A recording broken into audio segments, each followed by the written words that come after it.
with the Longhorns entering the SEC, and so Austin is buzzing.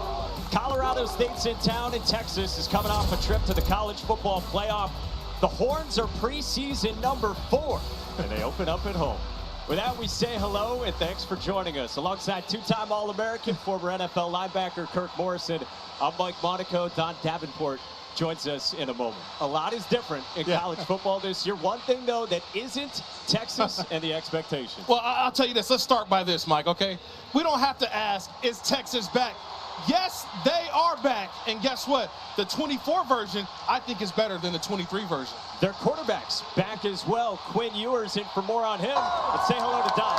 Hey, I got to show you this atmosphere, huh? Let me tell you about the high expectations I have heard from this group about this team and all of our way on the shoulder of Quinn Ewers. I talked to all of his teammates this week, and every one of them said he's a different quarterback than he was at this time last year. More comfortable, more confident, knows his teammates better.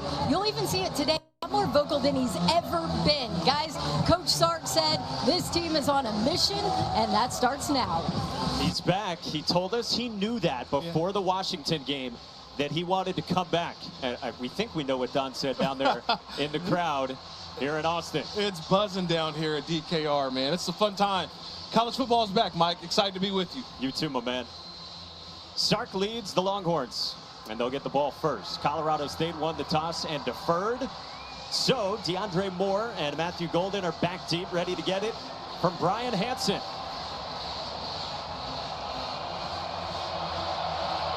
Away we go.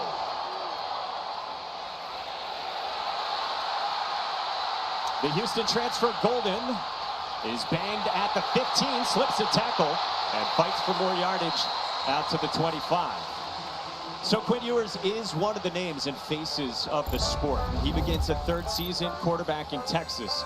22 was good, did miss a month due to injury, and then last year broke out. Where'd you see him improve? Well, I think his leadership is where I saw him improve. He comes in knowing, hey, I'm the starter. I don't have to worry about taking snaps and doing other things. My focus right now is on being the best quarterback that Texas can be. You saw it last year, wants to bring it over again this year as well. See the numbers for him last season, and one of the Heisman favorites entering this year. To the air out of the backfield to start, and this is Jaden Blow, who gets the lead job in the backfield, takes it out to the 40 before he was met by Chase Wilson, and it's 15 yards to start. And that's the question about Texas. They had a trying training camp, losing 2 running backs to season-ending injuries. So the running back position will be key today. The rotation, Jaden Blue taking the first snap today. And trying to replace Jonathan Brooks, a second-round pick. To the air, and here's one of the newcomers in the wide receiver corps, Isaiah Bond, the prize transfer from Alabama, wrapped up by Dom Jones, and it's 13 yards. Well, it's 13 yards, 2 plays, 2 positive plays, 10-plus yards on each. The offense already 2 plays, feeling confident. They're on script, moving the football. A whole lot of new pass catchers for Texas. Pre-snap movement.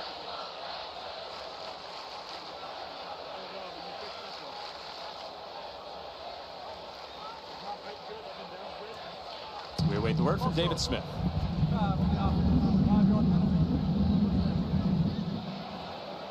So that's the center, Jake Majors, for an offensive line that brings back 4 of the 5 starters from last year for Steve Sarkisian.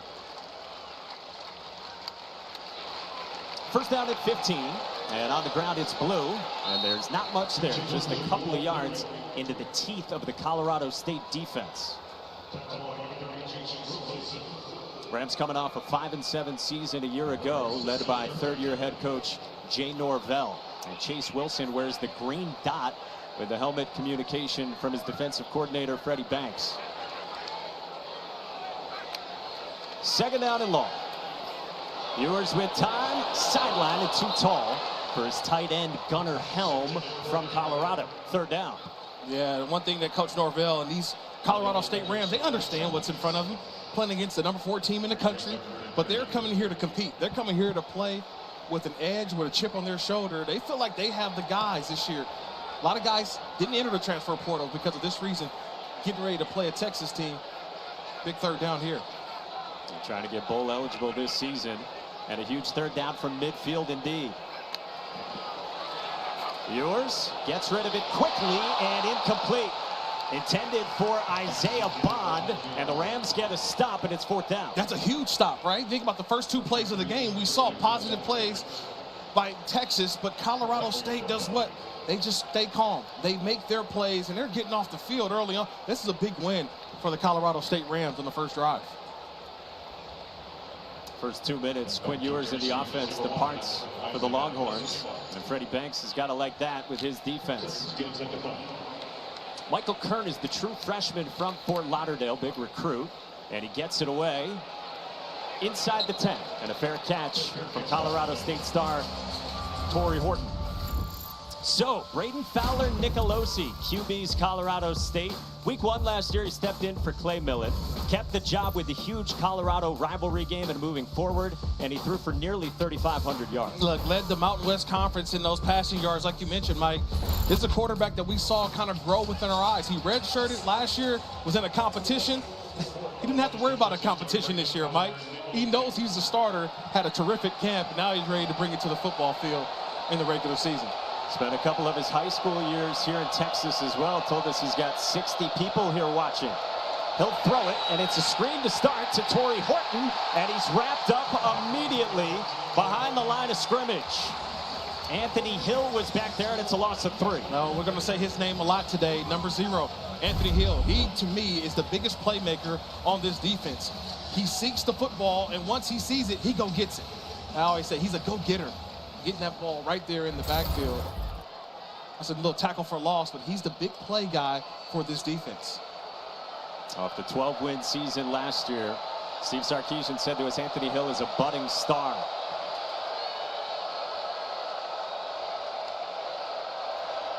On 2nd down, this is Justin Marshall, a redshirt freshman, tried to break a tackle. There's a flag down as Jalen Gilbo was in on the stop for Texas.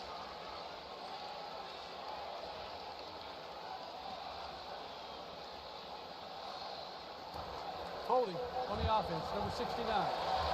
Penalties decline. 3rd down. That's left guard Alex Foster. Yeah, look.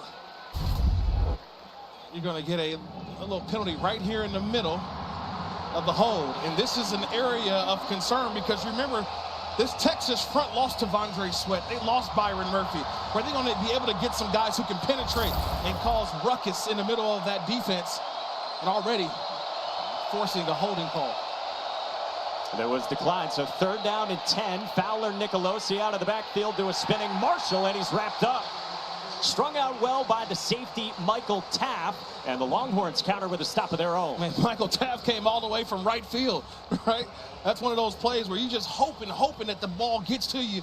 And Michael Taft coming down from that safety position made a beeline and a tackle for loss, getting now the Texas defense off the field. And so Patty Turner, the 6'5" Australian's ready to boot it away. And watch out because Texas likes to get aggressive with its punt block.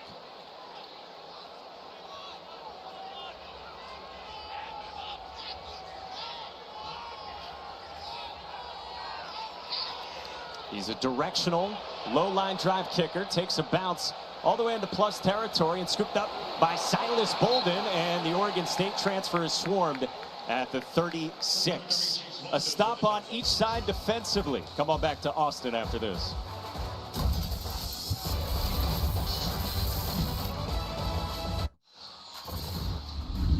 The nation waited all offseason for Kirk's key. What you got on Quinn Ewers? Well, I want to go back to last year's CFP. Quinn Ewers showing off the accuracy and touch, his playmaking ability when his team needed him most down the stretch.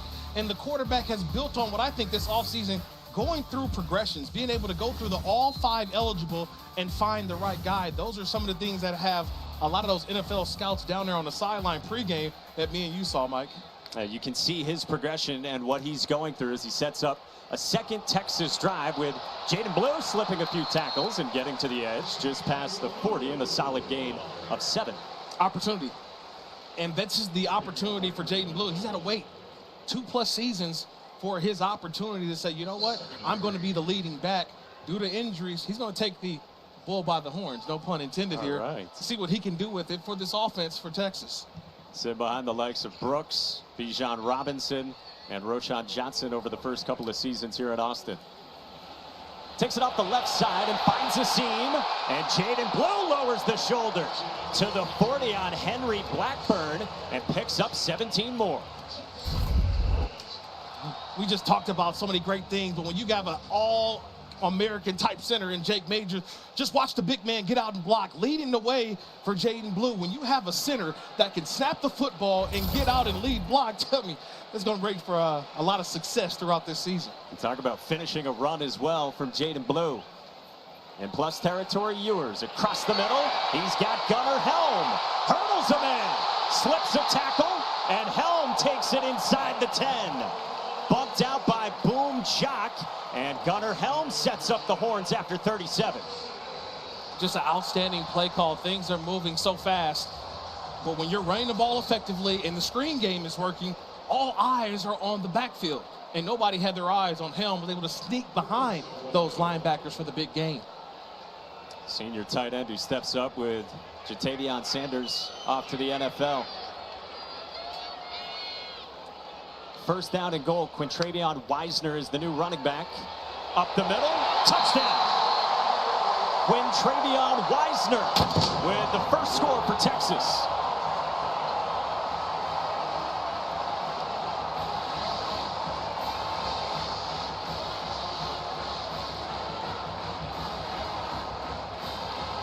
Another guy who steps up and gets opportunity in the Texas backfield with those injuries to C.J. Baxter and Christian Clark. And Quintravion Wisner into the end zone. It's the running backs putting on a show in that first couple drives. Positive plays through the air and on the ground. Texas is ground and pound and getting them going. Bert Auburn's third year on the job as the Horns kicker. Caps the touchdown from Wisner. I mean, everybody just wants to pull. If you're part of this offensive line, I want you to watch the guard here, Hayden Connor. Watch how he comes in here and listen. He makes sure that he's able to seal, get some great kickouts. When you have an offensive line who's blocking the way that's an easy hole to run through, right? Me and you could have got through that hole, Mike. This is the experience of returning 4 offensive linemen from last season. That's going to be the calling card for the Texas Longhorns in 2024. Speak for yourself. You could have, me maybe not so much. Roy, thank you so much, and welcome indeed to Austin, where in a world where there is so much new in college football, one thing isn't. The expectations for Texas are high. Off the college football playoff last year, preseason number 4 this year, and on their second drive of this game, Kirk Morrison, they just scored with Quintravion Wisner, one of their running backs. Yeah, the big question mark was the running back position, losing 2 guys to injury during training camp. So we saw Jaden Blue to start things, and Quintravion Wisner finish it off. This offensive line, some great blocking up front. And for all those people who just watched the Vanderbilt Commodores of the SEC get a big win over the ACC, Texas in their first game now as an SEC member trying to do the same. He's the 2-time All-American, the former NFL linebacker Kirk Morrison. I'm Mike Monaco, Don Davenport with us as well. And Braden Fowler Nicolosi quarterbacks the second drive for Colorado State. And this is his redshirt freshman running back, Justin Marshall, on the ground, taking it out past the 30 in year 3 for Jay Norvell, the head coach for the Rams. And Jay Norvell's got a guy in Torrey Horton, number 14, maybe one of the best receivers in the country. A lot of people don't know is that he's a guy that's the best receiver in Mountain West Conference history. Only 12 touchdowns away from tying Devontae Adams' record for most in the Mountain West Conference history. He's going to be the guy that the Texas Longhorn defense, they have to keep an eye on 14, but who else can make a play outside of Torrey Horton will be the question for today. 5-7 last year, 6 straight losing seasons, but they are reloaded. And a big seam up the middle for Marshall, who carries it out to the 44 before he got popped by Michael Tabb. All right, let's check out our impact players, delivered by Papa John's. These guys I think are going to have a big impact when you talk about Jahdae on both sides, Jahdae Barron on one side, and then on the other side, when you think about the offensive line, you're going to have a couple of guys who I like already early on. Jacob Gardner, the center for Colorado State, helps out his quarterback a ton. Jack Howe, the safety, outstanding player for Colorado State. And on the opposite side, Jaden Blue. We talked about him a little bit early to start the football game, able to come out and make some plays early for the Texas offense. Here is Marshall on the ground. He picks up about a yard after 13 before he was met by the Mill linebacker Anthony Hill Jr. and Pete Kwiatkowski's Texas defense. This is a budding star, Anthony Hill Jr. in the eyes of his head coach, Steve Sarkisian, chatting with him yesterday. Stepping in for Jalen Ford, and of course Texas defensively replacing Byron Murphy and Tavondre Sweat, a couple of top 40 NFL draft picks on the interior of the defensive line. Midway through the opening quarter, Fowler Nicolosi on a slant, and there is Torrey Horton. And he's got a first down, the fifth-year senior, fifth all-time in Mountain West history in receptions, coming off 96 of them last year. Yeah, he's a good-looking athlete, 6'3". They list him at 185. He says he's a little closer to 190. He says he's been eating a lot of boiled eggs this offseason to gain a little weight. He's adding extra protein, but he's a big target for Nicolosi, the quarterback. You saw it right there, a nice little slant, shielding away the defender, big catch radius, first down. And that's the key combination for the Rams offensively. A couple of guys who other teams around the country wanted. A little trouble on the handoff, but Justin Marshall plows ahead, and there's maybe a yard there. Brings up second down. Yeah, Bill Norton, big 15 in the middle. I want to see this interior defensive line. I talked about it a little bit earlier. Last year, you knew going in to play Texas, you had to worry about Tavondre Sweat and Byron Murphy. This is a much deeper, I think, defensive line because you gotta, I won't call them no names, but guys who are really trying to make their mark. So you'll see a big rotation of guys up front. They feel like they've got a nice little hockey line change with guys who'll be fresh coming in to make some plays. You saw the fifth-year senior Vernon Broughton there.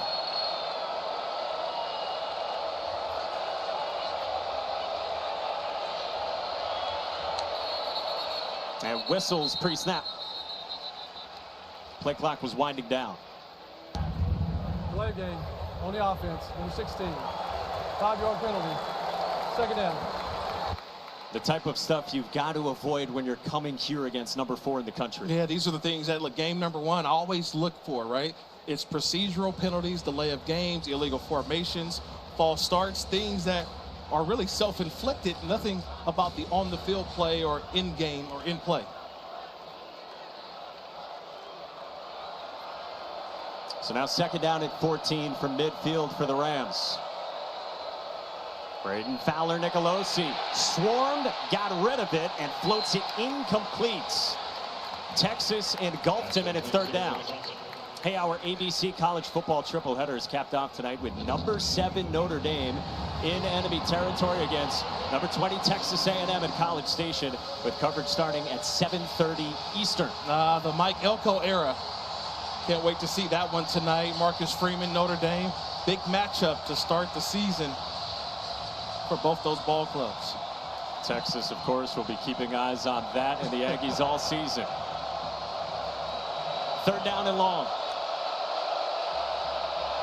Fowler Nicolosi across the middle and incomplete. Intended for Dylan Goffney, the senior slot man, and it's fourth down. And I think it was just the pressure that was getting there. Nice little spin move on the opposite side. I believe that was Trey Moore that was coming in. A nice little spin move that made Nicolosi just have to speed it up. And that ball just sailed him a little bit. If he puts that thing about belt high, that's probably a catch. And we're seeing where the spot is. But a nice job by Texas defensively getting off the field there.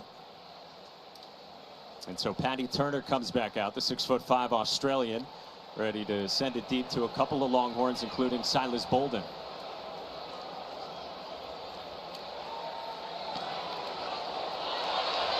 High arcing kick goes out of bounds inside the 20. Texas has the lead in its opener, and when we come back, another look at Quinn Ewers, one of the most recognizable faces and names in the sport this season.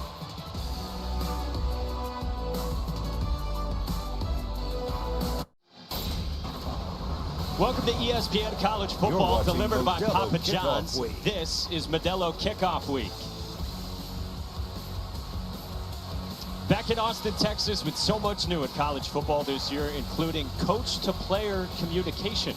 For more on that, we check in with Don Davenport. Yeah, that's one of the new things. The other is sitting right here, and that is the use of tablets. Now, the NFL has used it for a while, but those are still shots. What you get here from the tablets for these teams are actual video clips. Now, we did talk to the Texas coaches who told us, you know, it takes a little work to get used to it, to be able to find the tabs, to be able to find the plays, and you can't really simulate it in practice, but just talk to Colorado State. They're really enjoying it. The MVP, though, guys, is the one that has to plug them all in.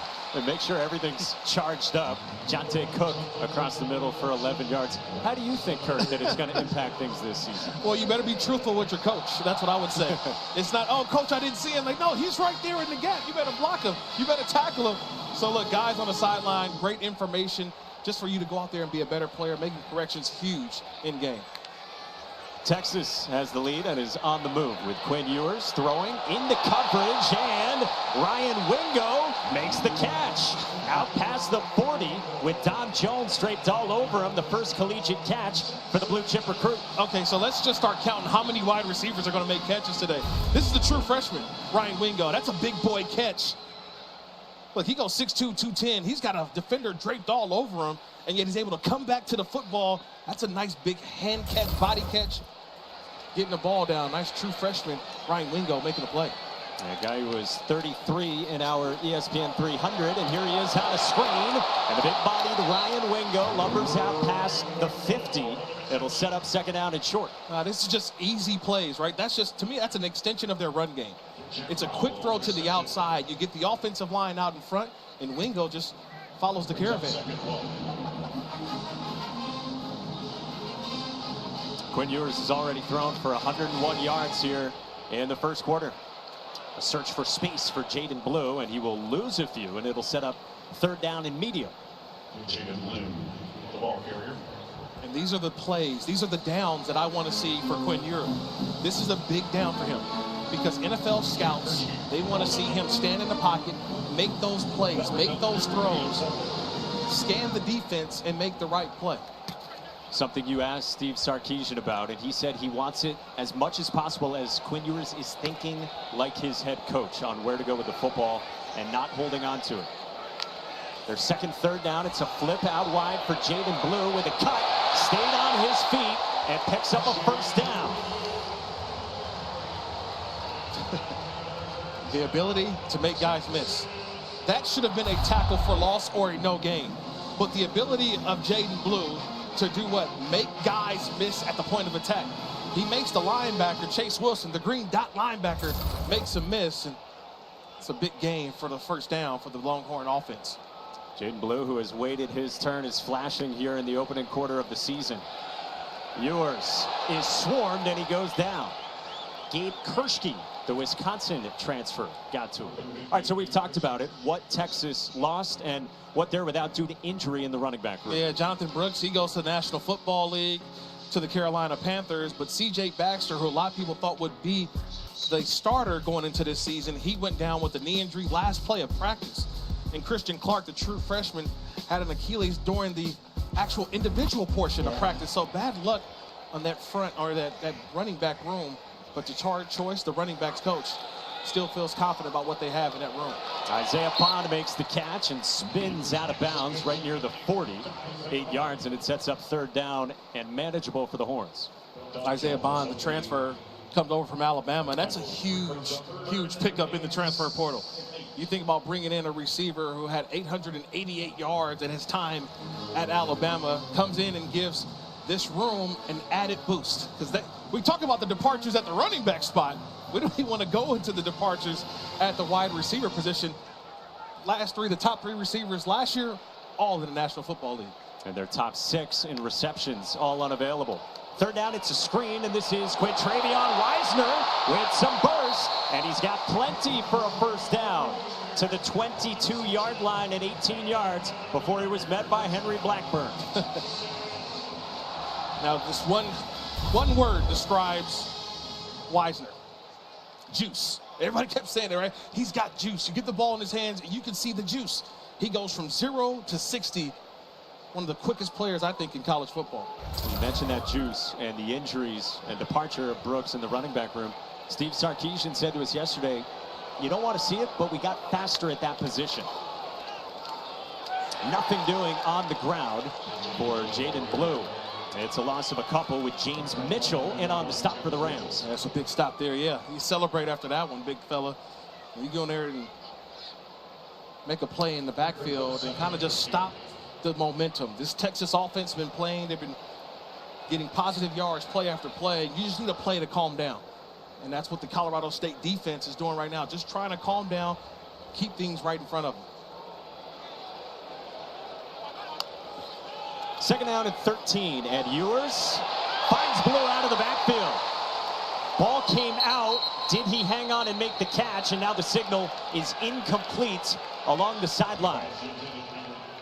Boom Jock was there defensively for Colorado State.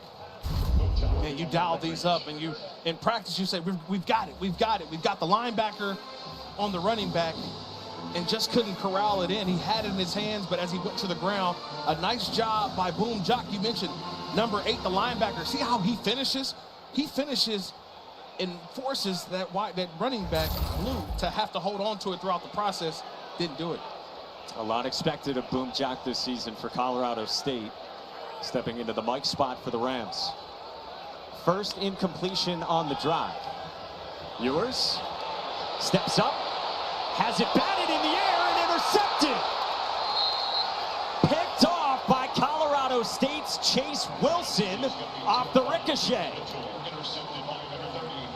James Mitchell got his paw on it, and the Rams get a takeaway. Tips and overthrows. Chase Wilson in the right spot at the right time. But this is one that Ewers gets a little greedy. He had the first down, but decided to say, you know what? Tried to go a little bit more, got a little stingy. Colorado State. ESPN College Football is delivered by Papa John's. Better ingredients, better pizza. Better get you some.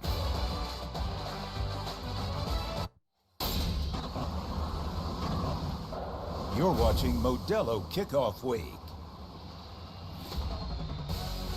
Welcome back to ESPN College Football, delivered by Papa John's. This is Modelo Kickoff Week. So Colorado State forces the big turnover with Chase Wilson's interception. They go on the ground for a couple of yards for Kobe Johnson. After the big takeaway, James Mitchell, a Texas native, got the tip, and Chase Wilson, one of the leaders on the defense, hauled it in for the Rams. Yeah, a little bend don't break there from Colorado State. They found a way to turn the ball over. Maybe this kickstarts their offense in the second quarter. They pick off Quinn Ewers. They've got the football. When we come back, the second quarter in Austin.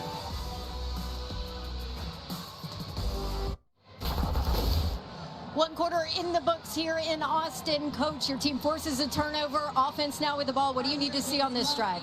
We're just going to try to be consistent and patient in what we're doing. I was really proud of our defense there for creating that turnover. We just got to tighten up a little bit. We're getting a feel. It's like a boxing match. You kind of feel your way through the first part of it, but we need to settle down and execute, put a drive together. Thank you, Coach. Thank you. Starting his third year at the helm. And the first play of the second quarter is a strike from Braden Fowler Nicolosi to Torrey Horton. And that's why there's a lot to like about the Rams quarterback. Yeah, it's those things right there, showing that he can get out of the pocket and make a play. And when you got the receiver in Torrey Horton, you don't need a lot. You just put it in the vicinity of Torrey Horton, and you see he'll make the play for you. With Gavin Holmes there in coverage.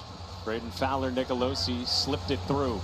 Last year threw for nearly 3,500 yards and then made headlines throughout the offseason when Jay Norvell said that Braden told him, a guy from Kansas State called him and offered him $600,000 if he entered the portal.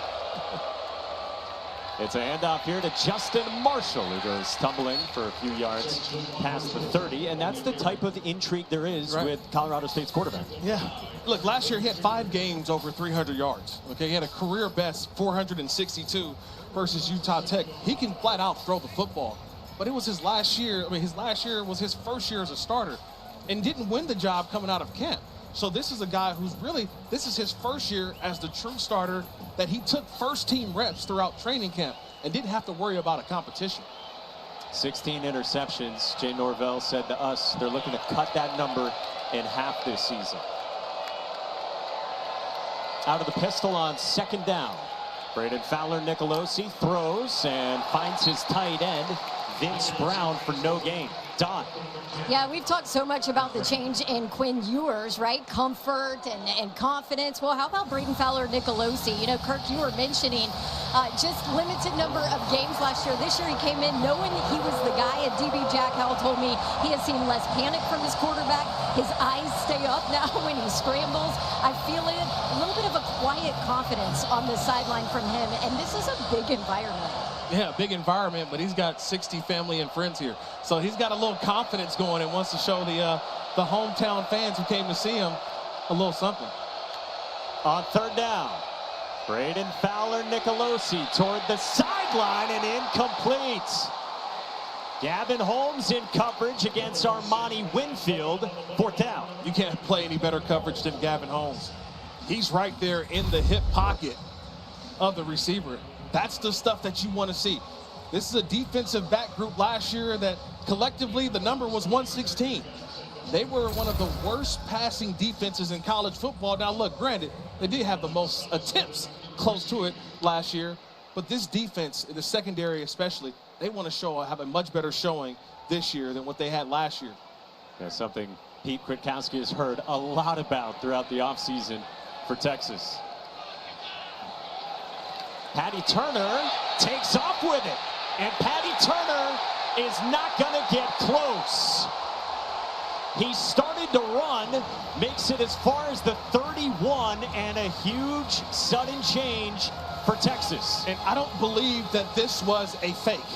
I believe that he bobbled the football, didn't catch it cleanly, and with the ball still fumbling in his hand, never really quite corralled it, and that's where I thought it turns into just run, go get it.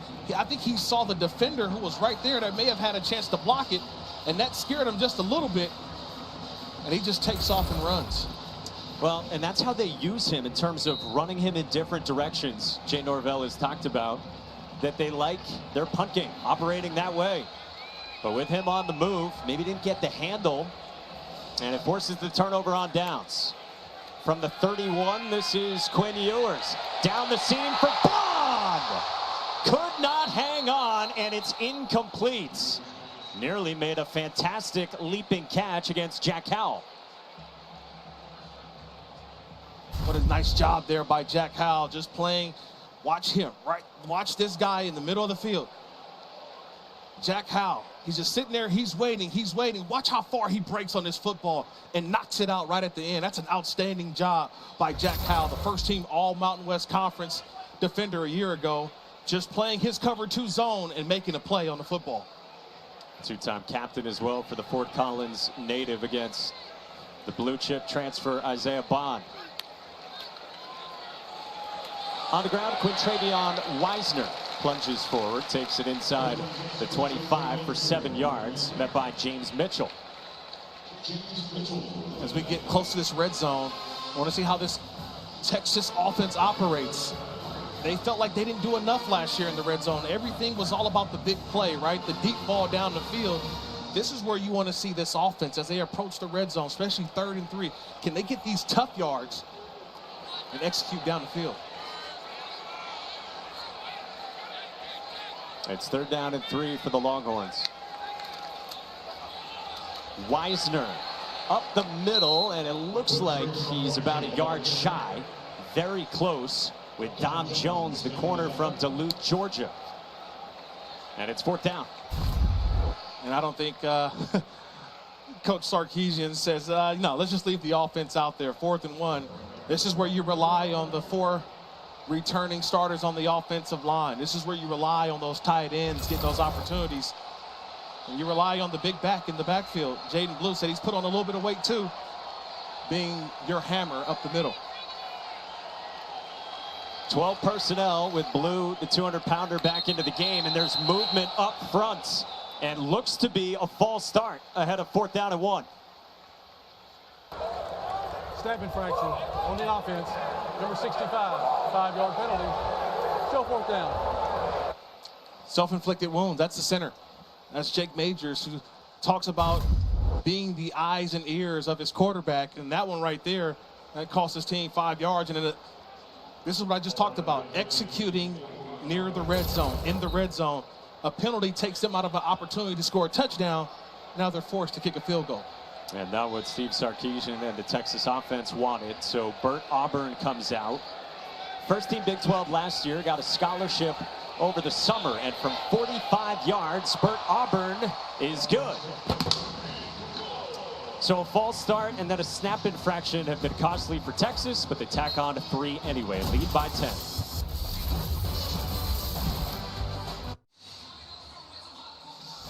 Yeah, Matt, a phenom there. We take a look at this week's college football rankings brought to you by Allstate with the Buckeyes at number 2. Texas here in Austin preseason number 4, highest preseason ranking since 2009. And Colorado State gets it back down by 10, a couple minutes into this second quarter. Mike Monaco, Kirk Morrison, Don Davenport with you.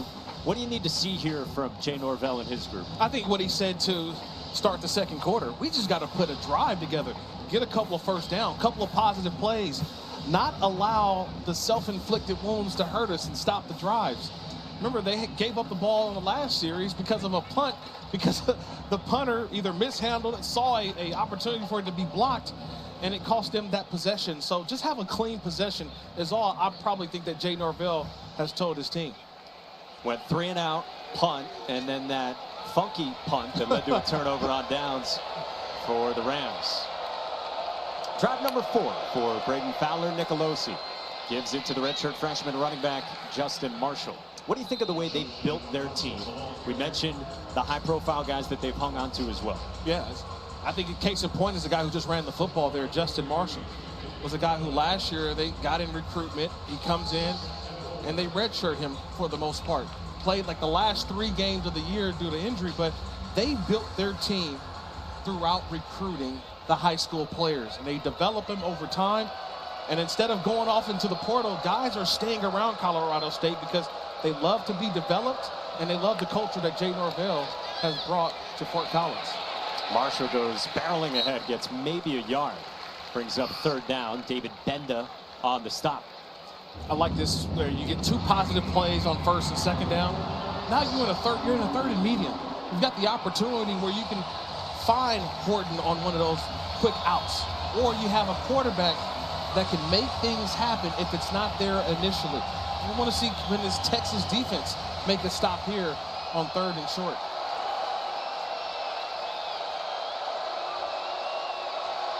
They're 0 for 3 on 3rd down so far. Justin Marshall into the pistol. They keep it on the ground, and he is blown up. David Benda comes rifling through. 4th down.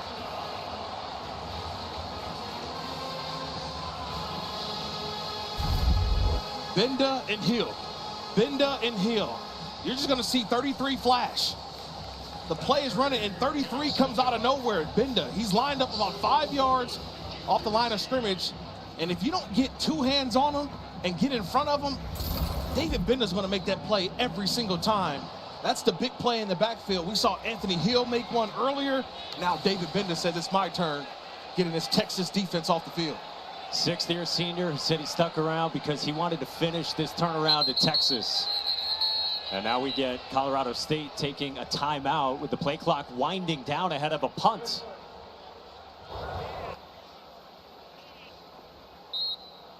So how about the Texas defense? Step it up.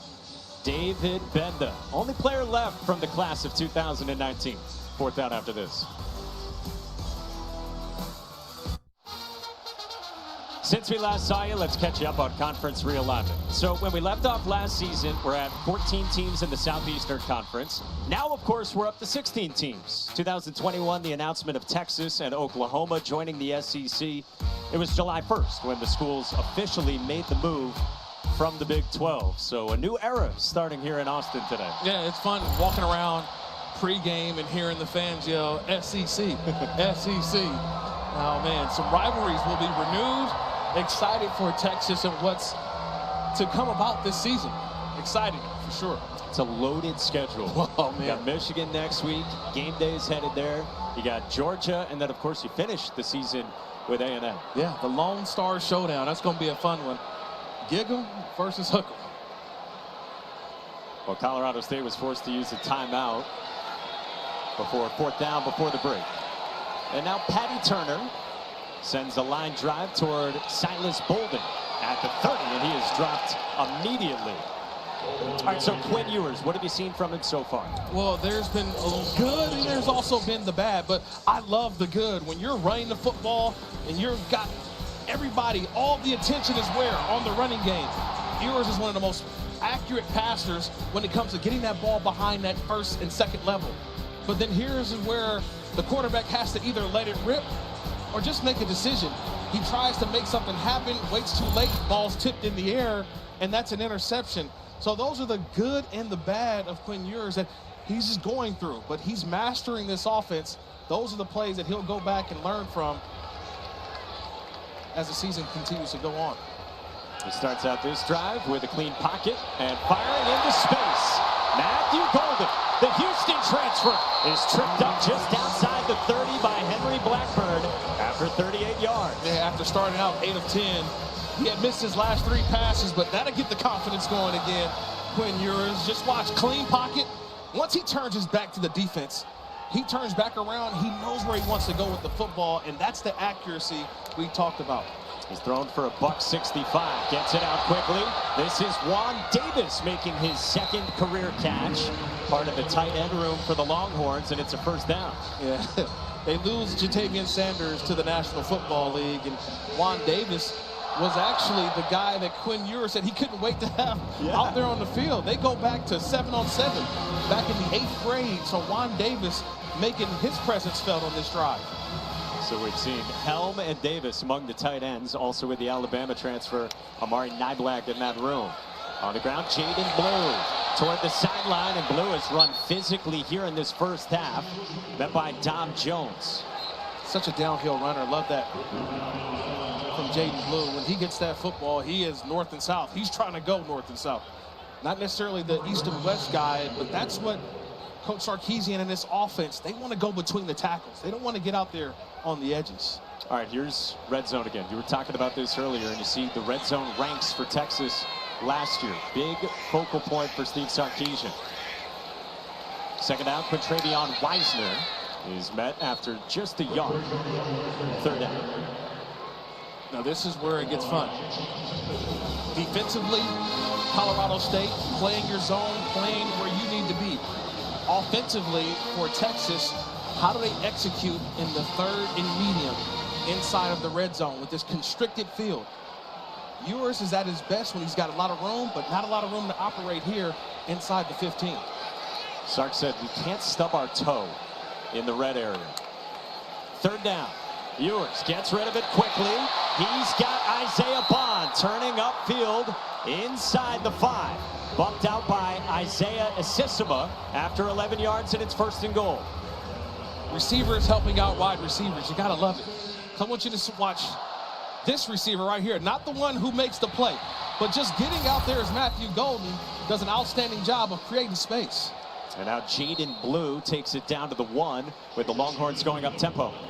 That's a long run for a secondary player, but Matthew Golden probably knows he's not going to get that football, but what he's doing is trying to occupy the defender in front of him that gives the space for that throw to be made. So a nice red zone call there.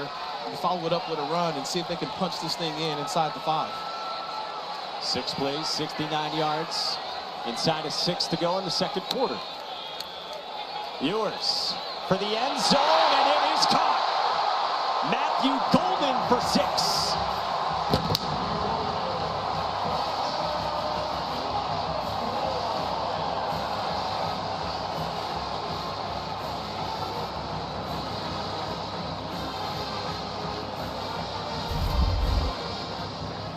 I'm still trying to figure out, how does Ewers get this ball in there? How does he fit it in there?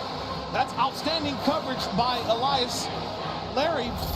That angle, it says, oh, he's wide open, but the angle in which Ewers had to throw that football, he had it out in front, let Golden go and grab it, haul it in. That's a terrific throw by Quinn Ewers. He anticipated it, and this was pretty from Quinn Ewers. Well, it's usually been the dead zone for Texas. They turned the red zone into green zone. Cash money. Matthew Golden.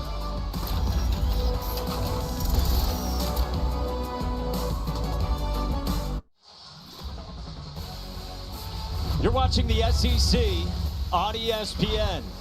And Texas's first year in the SEC after 28 seasons in the Big 12. In the 132nd season in Texas football history, unlike any other.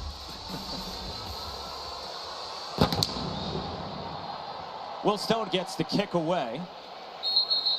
And it'll start at the 25 for Colorado State.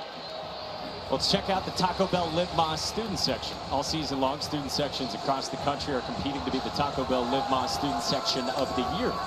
Download the Taco Bell app to learn more. Good to see Don made it out of there, by the way, from a pregame hit. Hey, man, that section is electric. I will say this. I mentioned it earlier. High expectations in that section. I heard title or bust. I heard this is our year. I mean, you name it, I heard it over there. That student section is ready for a big year from this Texas team. So you were in the student section, huh? Like you were, see? Oh, you've been sitting on that all I've been sitting all day. Kirk. Oh, look at that. Kirk Morrison, ladies and gentlemen. It doesn't get any better, guys, I promise.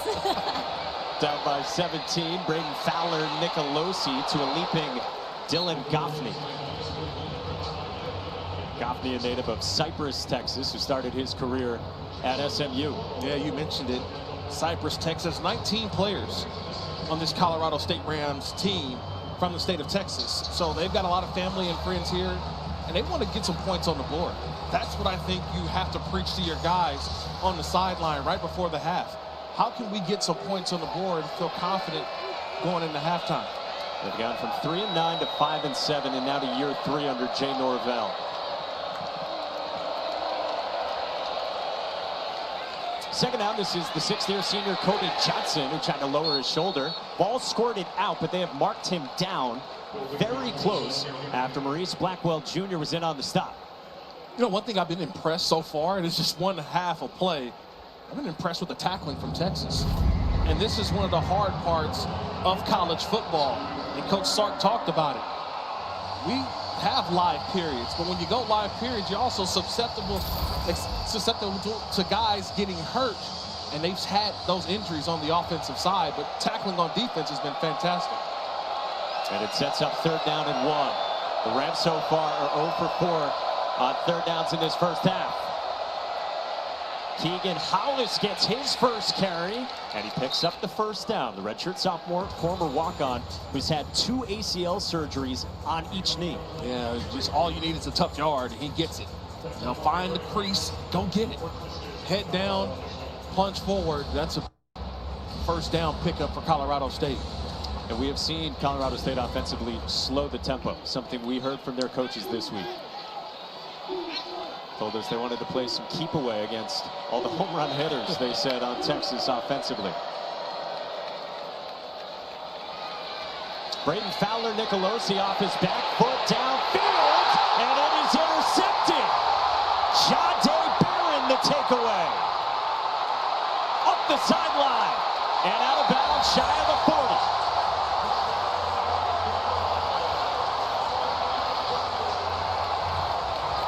New number, same Jahdae Barron.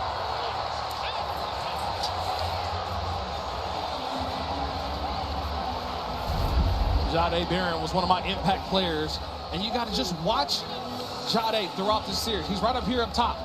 Just watch him. He's the guy. He isn't fooled by the action in the backfield. Just watch him, just playing his position, playing his 3rd, and then goes and gets the football. This is why he came back for another year at Texas. He wanted to show that he is an all well-rounded football player. That's a great play by an experienced defender, not being fooled by what happened in the backfield, watching and staying in coverage and going and making a play. 1 pick last year, already 1 this year for Jahdae Barron, the confident 5th-year senior who came back.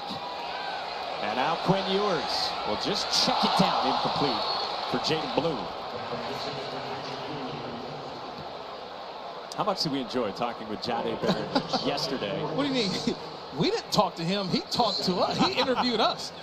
We've been doing this for a while, Mike, me, you, and Don. And that was the first time we actually had a player in our player interviews interview us. He said, I got some questions for you guys. I really enjoyed meeting with him yesterday.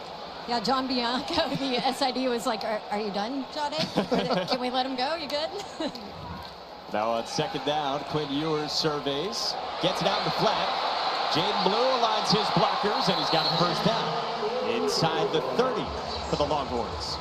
And tomorrow night on ABC and ESPN Plus, our college football lineup rolls on with USC and LSU in Vegas. A couple of teams replacing Heisman quarterbacks, coverage starting at 7:30 Eastern. Then we cap Labor Day weekend Monday night on ESPN with Boston College in Tallahassee against Florida State at 7:30 with the Noles looking to bounce back from Dublin. 202 yards passing for Quinn Ewers in this first half. And on a jet sweep to Ryan Niblett, the redshirt freshman, doesn't find much room. It's a loss of 2. Niblett, a guy who's going to get snaps at wide receiver and running back with the injuries in that running back room for the Horns. Yeah, he wears 21, but he's going to be wearing the 2 different hats as a wide receiver and as a running back. Be one of those Swiss Army knife guys for this offense. 5 wide, 3-man rush, and Ewers across the middle, tight window. Isaiah Bond goes spinning inside the 10. This is when Quinn Ewers is at his best. When he's able to drop back and just set his feet, and you see the velocity, you see the accuracy. Bond's able to just grab that football and go. See how he just sits back, that last little hitch, gets the ball where it needs to be. That's when Quinn Ewers is at his best. Well, it sets up first down and goal when we come back. We hit the 2-minute timeout, as the NCAA is calling it this year.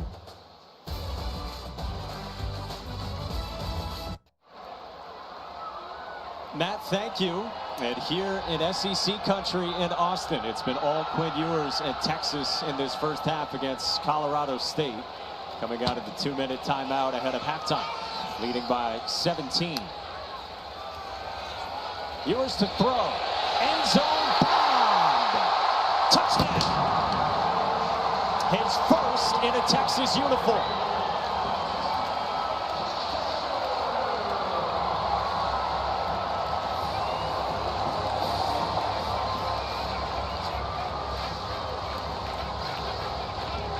That's just easy. It's too easy. You feel like they've been doing it for years, and yet he's only been on campus for a couple months. Quinn Ewers knows who the guy is. Who's going to be the #1 wide receiver?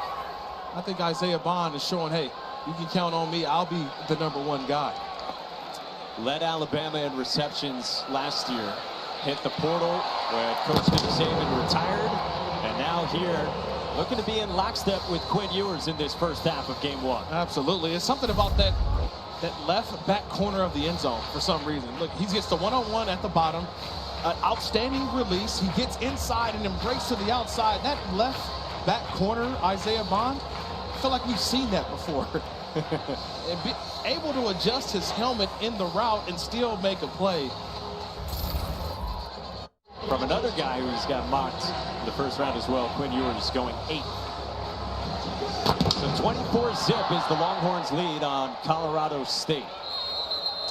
We'll start it from the 25. Our SEC football lineup rolls on tonight at 6 Eastern on SEC Network Plus with Mississippi State hosting Eastern Kentucky. And then number 6, Ole Miss with high expectations this year against Furman. Auburn welcomes Alabama A&M. And over on the SEC Network, Kentucky hosts Southern Miss at 7:45 Eastern. And as always, every game is also available on the ESPN app, so you can watch anywhere. I'm glad college football is back. I've missed you. You know, you just miss college football, all the games going on, the pageantry. Me and you walk the sidelines before the game. You feel it. Like there's an energy and a buzz just around college football being back. Seeing all the fans, it's been fun. This is Keegan Hollis, crunched down after maybe a half a yard. Yeah, you had about 6 screens going up here in the booth pregame, watching every game that was being played anywhere in the world. Yeah, because I'm analyzing college football. I'm getting ready for today's game with Texas and Colorado State. But there's so much going on. You try to stay as caught up as possible, but you're just seeing, man, a lot of newness, as I call it, the transfer portal, NIL. There's so much with college football. You got to stay on top of it. On second down, Braden Fowler, Nicolosi threw it behind Keegan Hollis, incomplete. And third down coming up against this Texas defense. What have you made of Pete Kwiatkowski's group in the first half? Yeah, Coach Pete, his guys, to me, just watching them, they've been great in tackling. They've been great in space. But what they're doing is they're doing a great job of keeping Torrey Horton under grass. They've had two eyeballs on him at all, two sets of eyeballs on him at all times. But more importantly, what I've really seen is they've really suffocated the running game. They're forcing Colorado State to be one-dimensional, and that's what Colorado State did not want to do here in Austin. And so Jay Norvell's team faces another third down. 1 for 5 so far. Fowler, Nicolosi has it swatted down. Barron Sorrell and Vernon Broughton were up close and personal. Fourth down. Vernon Broughton said, hey, when's the tryouts for the men's volleyball team? Watch Big 45, 6'4", 305, get up. That's the two-hand spike right there. Get those paws up, those mitts up. If you can't get to the quarterback, get a hand up. Nice job there by Vernon Broughton. He's the newer version of last year's Murphy and Sweat. He says, look, he and Collins want to be that sort of tandem in the middle of the defense. And still a $113 to work with for Texas, getting it from Patty Turner. Silas Bolden on the hop just outside his 30. Weaves toward the edge. Bolden upfield with a seam. And Bolden tripped up just outside the 30.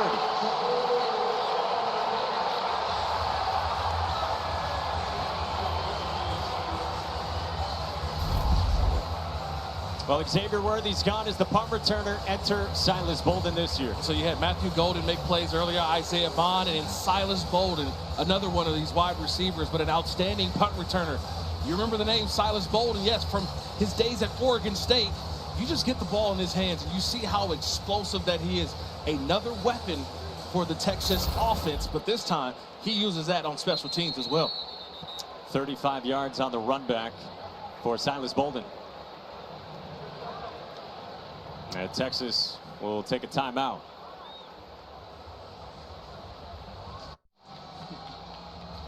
Okay, so Texas knew it would have plenty of time here to work with anyway ahead of halftime, and then you get a run back like that, and you're really looking to add on. You remember, there is no preseason games like the National Football League, right? So these moments are actual moments against a live opponent. So this is a 2-minute drill, so to speak, where you've got 3 timeouts, under a minute left. Can you go out and secure a score? So this is something that I think is a learning point and a learning period for Quinn Ewers and this Texas offense. New wide receivers, and that guy right there too. He's watching, waiting for his opportunity. Yes, the score mounts. Arch Manning readies more and more behind Quinn Ewers. And this Texas team, preseason number 4 in the country, really humming along here in the first half in the open. Yeah, they're doing well, and you would expect that. The number 4 team in the country is just a new set of guys. I talked to one NFL evaluator down there. He said the hard part about Texas is that so many guys went on to the National Football League that it's just a new crop of players, and you've got to learn these guys, learn these new names. But right now, they're showing that they belong, and they're right where their ranking has them at for a reason. They've outgained Colorado State 276 to 66 here in this first half. And Quinn Ewers leads the Longhorns back out with 58 seconds to go until halftime. With Texas having scored on its last 3 drives, a field goal and a couple of touchdowns. Good field position to start out again for Quinn Ewers and company. To the air and toward the sideline. And incomplete, intended for Matthew Golden. We were talking with Quinn Ewers yesterday, and we asked him, when did you know you were coming back? He said actually before the Sugar Bowl game in the college football playoff against Washington, he had already made up his mind that he was coming back for this season. He got showed all the info, and there's some out there that says 25 starts for a college quarterback is the number that correlates best to NFL success for a QB. Year 3 at the helm here in Austin. 4-man rush, Ewers to Amari Niblack, the Alabama transfer and tight end, inside of 50 seconds to go. Yeah, and it's these types of moments that I'm talking about. A scenario of under a minute, you've got 3 timeouts, watching him work this possession and try to create some points again for his offense. On third down, it's on the ground, and Jaden Blue is close to the sticks. And Steve Sarkisian will use his first timeout after the stop by James Mitchell. And fourth down. I don't think it's there any harm in going for it here. Getting that big offensive line, the returners. They've been doing such a great job. We haven't even got a chance to talk about Kelvin Banks yet, the left tackle, who was one of those draft picks for next year. A lot of NFL evaluators here to see big number 78, but I've been impressed so far with how many different players have touched the football. Wide receivers, there have been 10 different guys that have caught a pass.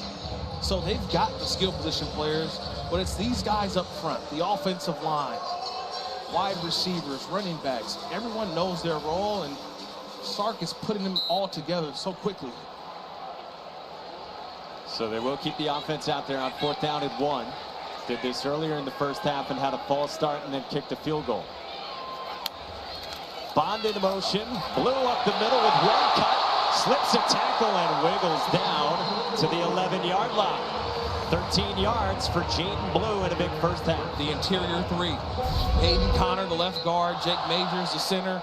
DJ Campbell, the right guard. Look at the push. I mean, you want to play tug of war with those guys. That's tough. And now it's caught. And a touchdown. Matthew Golden's second score.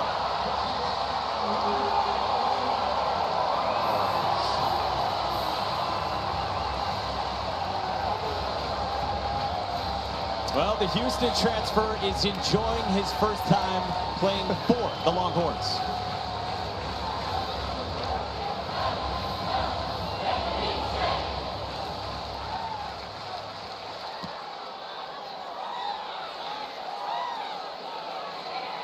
Bert Auburn back out for the point after. 31-0 with 12 seconds to go until halftime for Texas. We just talked about the offensive line and the great push that you have. And it's been run, run, run. And then all of a sudden, you get a little play action. Everyone's looking at the running back. Just watch just a quick pause by the linebackers. And Quinn Ewers, what he's able to do again, getting that ball in the tight window over the second level, that's where he makes his money. That's his, to me, that's his best football that he's thrown. And he continues to do that over and over again. But it starts with the running game. It starts with the offensive line. And these wide receivers, they're cashing in today. You guys mentioned Quinn Ewers. You know, every single year, all his wide receivers go to the NFL. So he has to develop new chemistry, new rapport with every single one of them. He said he's kind of got it down now. He knows, like, the number of dinners he needs to go to with the wide receivers. He knows the routes after practice that he needs to do. But, man, it just looks like he's played with these receivers for a while today. A new group. And you said, Kirk, it feels like Texas in this first half has really spread it around to so many different pass catchers. After losing the likes of Worthy and Mitchell and Sanders and Whittington off last year's team, and welcoming this new group of wide receivers to the 40 acres. Yeah, he's a big part of this recruiting. And I'm talking about Quinn Ewers. He's a big part of it. And look at this new group. Bond, Golden, Bolden, Niblack.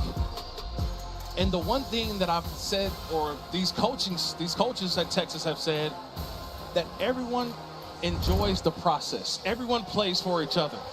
So do you block when the ball's not coming to you? It's just those types of things, and appreciation for each other. Only one football, but everybody's getting a slice of the pie today. 31-0, and in the final 12 seconds, Justin Marshall gets toward the edge, picks up a first down on the ground.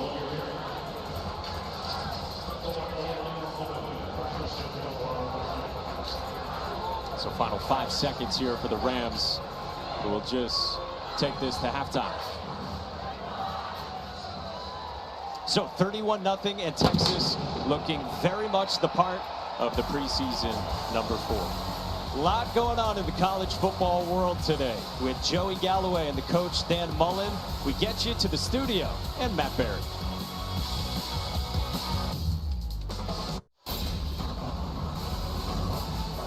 You're watching Modelo Kickoff Week.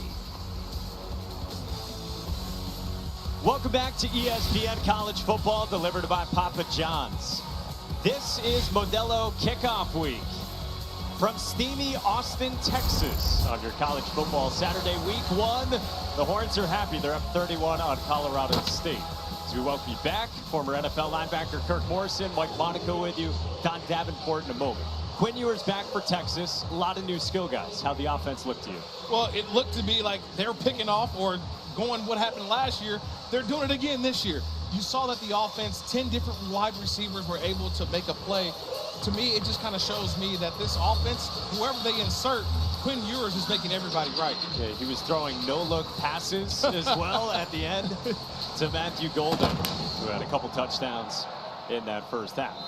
Touchback. We check in with Don Davenport for our sideline report presented by Chili's. Yeah, you guys are talking offense. I know 31 points is a lot to like, but Coach Sark actually first pointed out his pass defense that he was really happy with in that first half. Loved the pressure they were able to get up front, and then also pointed out how Quinn did an exceptional job of executing their offensive scheme. Guys, you know I had to ask, is it Arch Manning time? He said, in a minute, gave a little smile, and he said, but we do have to come out in the second half and show that we can come out, be successful, and effective right off the bat. All right, so maybe not immediately, but at some point, and he did say to us yesterday, it is important for him to get snaps today. Colorado State starts with it, down big to begin this second half, and they go on the ground with Justin Marshall toward the edge past the 30. And so Steve Sarkisian really liked defensively what he saw in the first half in particular. Yeah, I did too. Defensively, there's still 0 points up for Colorado State. They tackled well, they played well. They were also assignment sound, and that's what you want from your defense. The offense is going to score points. This is an offense that scored upwards of 30-plus points a game last year, so you know what your offense is going to do. But can you get stops defensively when your team needs it? So a strong first half by the defense as well. You had mentioned pass defense. Braden Fowler Nicolosi was just 6 for 12 for 25 yards in the first half. Marshall again, right side, right into the arms of Barron Sorrell, the senior from New Orleans. Steve Sarkisian told us he's had a great offseason. It's 3rd down and 5. They're going to play a lot of guys along the defensive front. We talked about it, hockey line changes, but guys getting off blocks and making plays. They all realize that they saw the production of that group last year. They don't want it to be a drop-off this year. Byron Murphy, 16th overall to the Seahawks. Tavondre Sweat, 2nd round to the Titans after he won the Outland Trophy. A 4th TFL for Texas's defense. 4-man rush. Fowler Nicolosi ripped it to the sideline to Armani Winfield, who's got a 1st down. The Baylor transfer back in his home state. It's a nice job by the quarterback, Nicolosi, knowing where he can go with the football. They double covered Torrey Horton up top, so you get the one-on-one, and to be able to get the ball out as quickly as they were able to do. Winfield, one of those guys from the state of Texas, picks up the 1st down. Former top 150 recruit who had a couple years at Baylor, had just 8 receptions total. The Rams are excited about getting Winfield out of the portal. Fresh set of downs, and Fowler Nicolosi toward the sideline for Torrey Horton. And he's got it complete, but there is a flag that came in on the backside of the play. I think they get a hold. Holding, number 10 on the offense. 10-yard penalty from the previous spot. Replay, 1st down. Vince Brown, the second. I think he was in a kind of a no-man's land situation on whether he was going to go out for a route or protect the quarterback, because he's supposed to seal the edge. So he seals the edge. Now he holds on because he's supposed to go out for a route, but that little tug right there on the collar, they're going to call that every single time. The official's standing right there at that point of attack. Vince Brown stepping up because transfer tight end Jackson Warren is out for the season after shoulder surgery. He's actually got both shoulders banged up. So 1st down and long, and it's conservative on the ground. again to Justin Marshall with David Benda in on the stop. This offensive line of Colorado State, I know they came in and wanted to have some success running the football, but I'll give a lot of credit to these linebackers as well. We talked about the defensive line, but this combination of David Benda along with Anthony Hill, they've plugged the gaps. And there's just been nowhere for the running backs for Colorado State to go.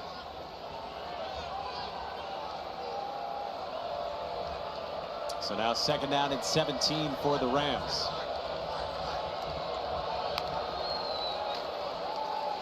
On the ground for Marshall. Picks up a good gain, and that'll set up 3rd down and manageable. And another tote for the redshirt freshman from Indiana, who you mentioned last year only played the final 3 games of the season. But in those 3 games went 119, 98, and 94 yards on the ground because he was young and they felt like he had to do some learning in the classroom, both football and academically. Well, let's just be honest. When you're a freshman, can you pass protect? That's what it is. You got to learn how to pass protect as well. That's the learning process that you go through as a true freshman.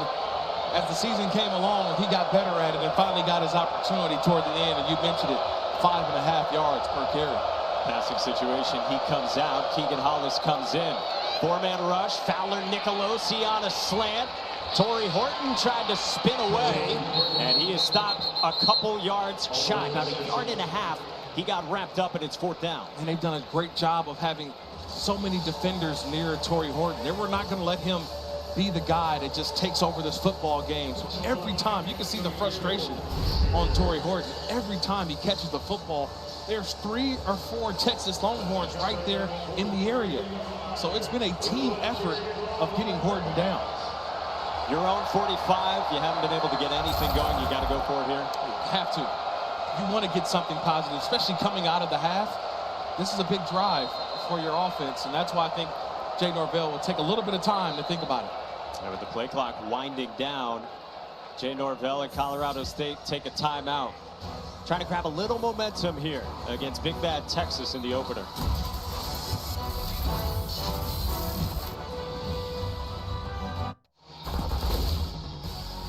During halftime, Capital One Chief Brand Officer Mark Mentry awarded the University of Texas Women's Athletics Program with the 2023-24 Capital One Cup and $250,000 in scholarship donations, with the Longhorns led by their indoor volleyball team. Got a big one tomorrow against Wisconsin, led by Jared Elliott, national title last year, and the softball team as well, runners-up in the College World Series. So out of the timeout, Colorado State elects to punt it on 4th and 1. And Texas will set things up inside the 20.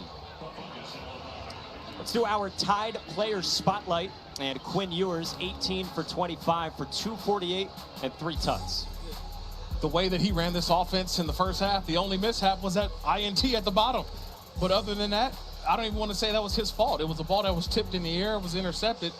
But the way that he was able to incorporate every single guy who was pass eligible, he was able to get them the football, make plays, and allow those guys to really feel a part of the offense early on. It's a nice job by the quarterback, getting everybody involved. 3rd year starting here on the 40 acres. Enters with some of the best Heisman odds in the country. Jaden Blue on the ground, slips up the middle for a couple yards. You know, we were talking with Steve Sarkisian yesterday about Quinn Ewers, and he said he's grown the most with his maturity and with his leadership. And Sark said to us, it feels like Quinn Ewers' team. It does. And the one thing I can say when you look at him and you talk to him, he realizes the opportunity that he has in front of him. To me, I think this is also a year where he can separate himself in terms of Texas quarterback royalty as well. Blue out of the backfield, and he gets tripped up around the 30 by Dominic Morris. I want to add a little bit on Quinn because I felt like I had a chance to talk to either 6 or 7 of his teammates, and every single one of them talked about what a different quarterback he was this year as opposed to this time last year, from a comfort standpoint, from a confidence standpoint, from a knowing his teammates standpoint. Like, it was very obvious that his teammates see a difference in him. And noticeable for sure. Here's a flip on an end around to Isaiah Bond. Out to midfield. Stopped at the 45. Now going back to that last play, Jaden Blue was down on the sideline after his 7-yard run. Yeah, hopefully that's just a minor situation. And Jaden Blue is the guy who is kind of taken over and tapped in to be the starter at the running back position. He goes down and gingerly went off and sat down on the bench. 25 yards there for Isaiah Bond. Sets up Texas from the 45. Against the four-man rush, Ewers finds Gunnar Held. He picks up 5 yards. Led by Dominic Morris, a native of Spring, Texas. Second year with the Rams. Jaden Blue there looks to be okay. See how excited he was when we talked to him yesterday. He realizes the opportunity that he has in front of him. He said he's been ready for this moment for a long time. Just wanted to make sure he takes it play at a time, one play at a time. When Travion Weisner goes stumbling out to the 31. Elias Larry with the tackle after 9 yards. For part of that two-headed tandem in the backfield with Blue. Yeah, it's funny that we asked Blue, Jaden Blue, which guy who you're excited to see play. He said, I'm excited to see Quintravian Weisner, my running back mate. Because last year he was mainly a special teams guy. Now he's going to get a bulk of the carries along with Blue. Texas is on the move. We'll check on Elias Larry when we come back to Austin.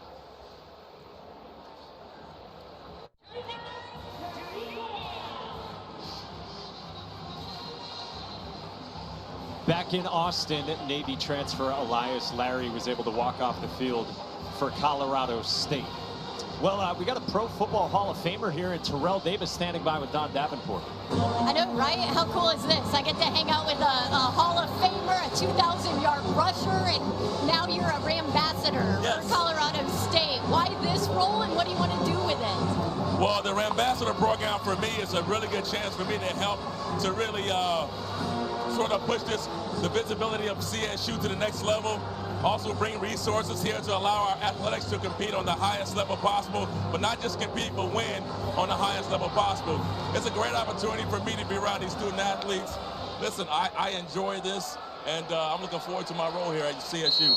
Can I bring this up? 6th-round pick, 196 overall. Like, talk about an underdog. So what's your message to some of these guys that, you know, aren't getting the attention in college? Well, greatness can come from anywhere, really. I mean, you can walk into a room and greatness, you know, it doesn't mean you were born with it. It doesn't mean that at some point it's going to be bestowed upon you. But I am that story that you can be great, and you don't have to be a 5-star athlete coming out of high school. You can be a 6th-round draft pick. You can be a walk-on.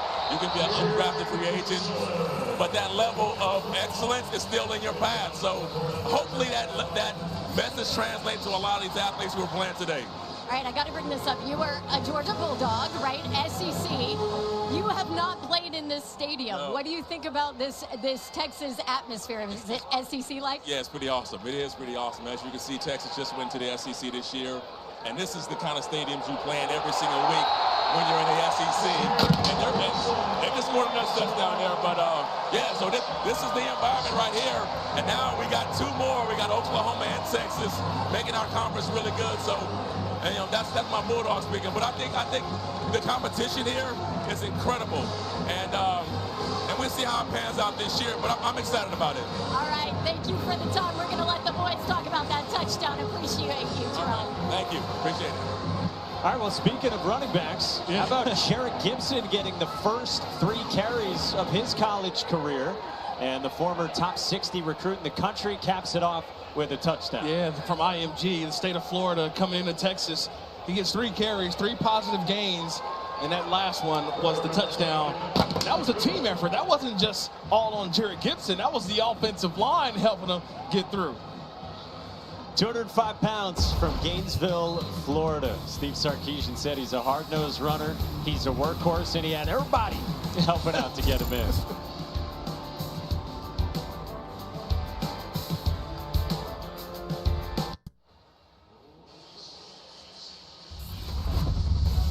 You're watching the SEC on ESPN. It's all Texas after 12 wins last year. A trip to the college football playoff, the Big 12 champions as well for the first time since 2009. A touchback to Kobe Johnson. Our ABC college football triple header caps off tonight with a huge one at College Station. Number 7 Notre Dame Number 20, Texas A&M, with coverage starting at 7:30 Eastern, with Mike Elko leading the charge now in Aggieland. It's going to be a fun matchup. Texas A&M can no longer say that they represent the state of Texas in the SEC. So they've got to move over a little bit because the University of Texas will now join them in the Southeastern Conference. But Mike Elko, outstanding job that he's done at Duke over the last couple seasons. And now going back to Texas A&M, where he was the defensive coordinator. It's going to be fun. It's going to be a fun matchup tonight. We have 4 years for him in that role at A&M, and now goes up against his former Duke quarterback in Riley Leonard. Justin Marshall on the ground for Colorado State. So how do you think Colorado State plays this? Obviously down huge, but they took that timeout on the 4th and 1, and they punted. Yeah, I think they thought about it and said, you know what? We're better off just going ahead and playing the football and just work on the things that we know we have to get better at. You look at the scoreboard, 38-0, we're like, we don't want to just go all in right now. Let's try to find ways to put ourselves in some situations. These are some learning moments right now for this Colorado State team. They have other bigger games down the stretch, but they want to make sure they start this thing off right. Vince Brown makes the catch, slipped away from Andrew Makuba on a nice pitch and catch with Braden Fowler-Nicolosi for a dozen. Just positive plays, man. That's it. Just positive plays. Let's keep the chains moving. Let's pick up first downs. Do the things that we've done all training camp. Let's just do them on the field. We know this is an opponent that is one of the best in the country, but we feel like we can play with them when we do what we know we can. They've had just one drive reach Texas territory, and they haven't been past Texas's 44. On first down, it's Marshall up the middle. You mentioned what's ahead for Colorado State in year 3 under Jay Norvell. They're home next weekend against Northern Colorado, and then after that they host the Buffaloes in Fort Collins, new stadium, and that's what you're talking about with an eye toward that. Yeah, Coach Prime, Shedeur Sanders coming to town. I mean, that's a matchup for anybody who missed that game last year. Was one of the best games that I know I saw last year. Remember, Torrey Horton had 16 catches in that matchup versus the Colorado Buffaloes, and he also threw for one. So look, they know what's ahead of them, but definitely a litmus test right here against these Texas Longhorns. Marshall picks up about 1.5 yards, and it's third down and short. Jack Howell, one of the leaders on this team, he said in media days, we owe Colorado another game and we want some revenge. He said they thought it was physical last time. Right. They're going to be in for a surprise this time. Well, that's the schedule for Colorado State, and they haven't been to a bowl game since 2017. That's been on the minds of these players. That's why so many guys are back. Nobody wanted to enter the transfer portal because they feel like this is the best team that Colorado State has fielded under Coach Jay Norvell. They've got third down and 2 from midfield. Braden Fowler-Nicolosi rifles incomplete. Intended for Jamari Person with Malik Muhammad in coverage. Fourth down. Oh, nice job by Muhammad. He just plays that corner spot. Little cover 2 action. He sold the cover 3. So he saw it as if he was going to go with the wide receiver who ran the fade, but he sloughed off a little bit and almost, had he saw it a little bit quicker, could have stepped in front of that one, Mike, and had an interception. A guy, Keith Gronkowski, said they're hoping to step up into a dominant type corner this season in year 2 here at Austin. And now Jay Norvell does keep the offense out there on fourth down. 0 for 1 on fourth downs with that punt that went awry from Patty Turner in the first half.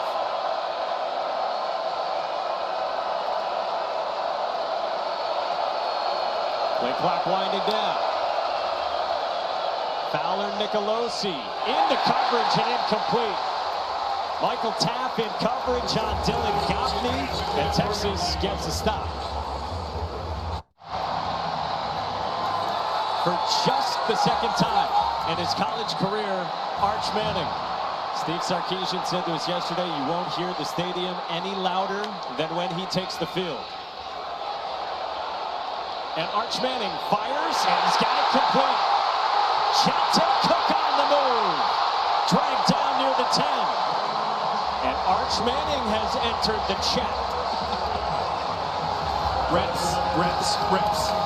That's what Coach Sark told us yesterday. I just got to get the kid reps. And that's an outstanding first rep in this football game, on the move, making a play. The most famous backup quarterback maybe in the world. This is on the ground. Jarrett Gibson goes tumbling. The son of Cooper Manning, the nephew of Peyton and Eli, of course, the grandson of Archie. And Arch says he talks to Archie just about every single day. Yeah, it's just hard to ignore the number. It's hard to ignore the name on the back, the way, the look, the style. 6'4", 225. And he's learned a lot in just a couple of years in this offense. Now, just needs some reps. A little trouble here on the snap, and Manning goes diving for it and fell on it. That's a motion from Juan Davis, who might have ran into it on the snap. And that's one of the things that Coach Sark and also offensive coordinator Kyle Flood talked about with Arch Manning. We just also need to just operate the call. That time the call was not operated. That was a mistake on the snap exchange. So just operating the call, doing the routine. Arch Manning steps up, pumps, flips it out wide to Bolden. Touchdown!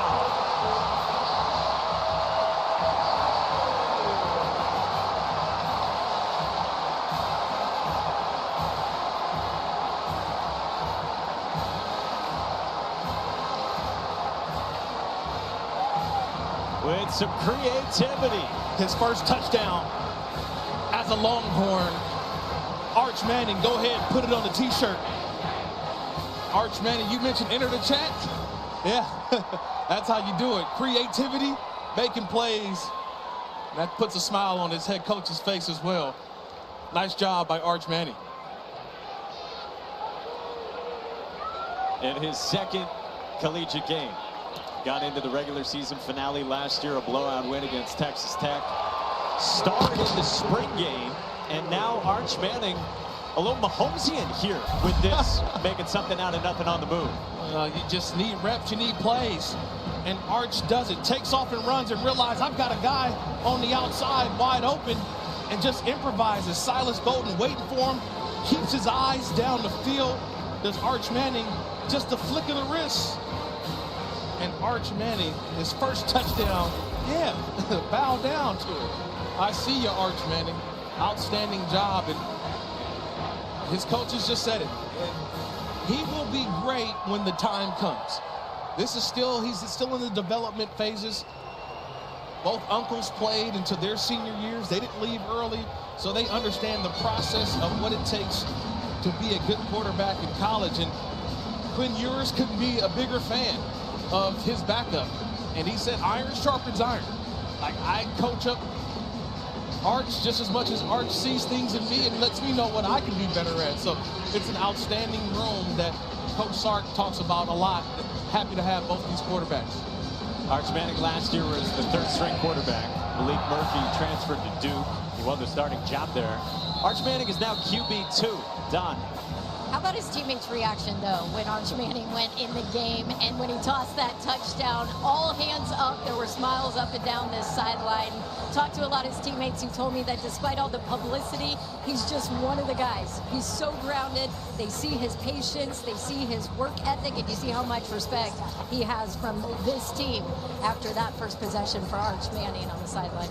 And guys, how about what offensive coordinator Kyle Flood said to us? I don't think I've ever seen a backup quarterback come in and get a standing ovation. Trust me, that's what the fans are here waiting for. They're waiting for this opportunity. But the lineage of quarterbacks, I mentioned earlier, for Quinn Ewers, trying to put his name into the categories of the Colt McCoys and Vince Youngs and Sam Ehlinger. And then Quinn Ewers has an opportunity for the NFL, but right behind him, obviously Arch Manning. So the lineage of quarterbacks strong here in Austin. So it's 45-0 now, and Kobe Johnson has it strung out by Michael Taff.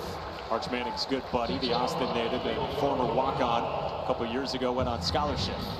Leonga Lafau in on the stop as well. And now all you want to see is more players continue to play on both sides.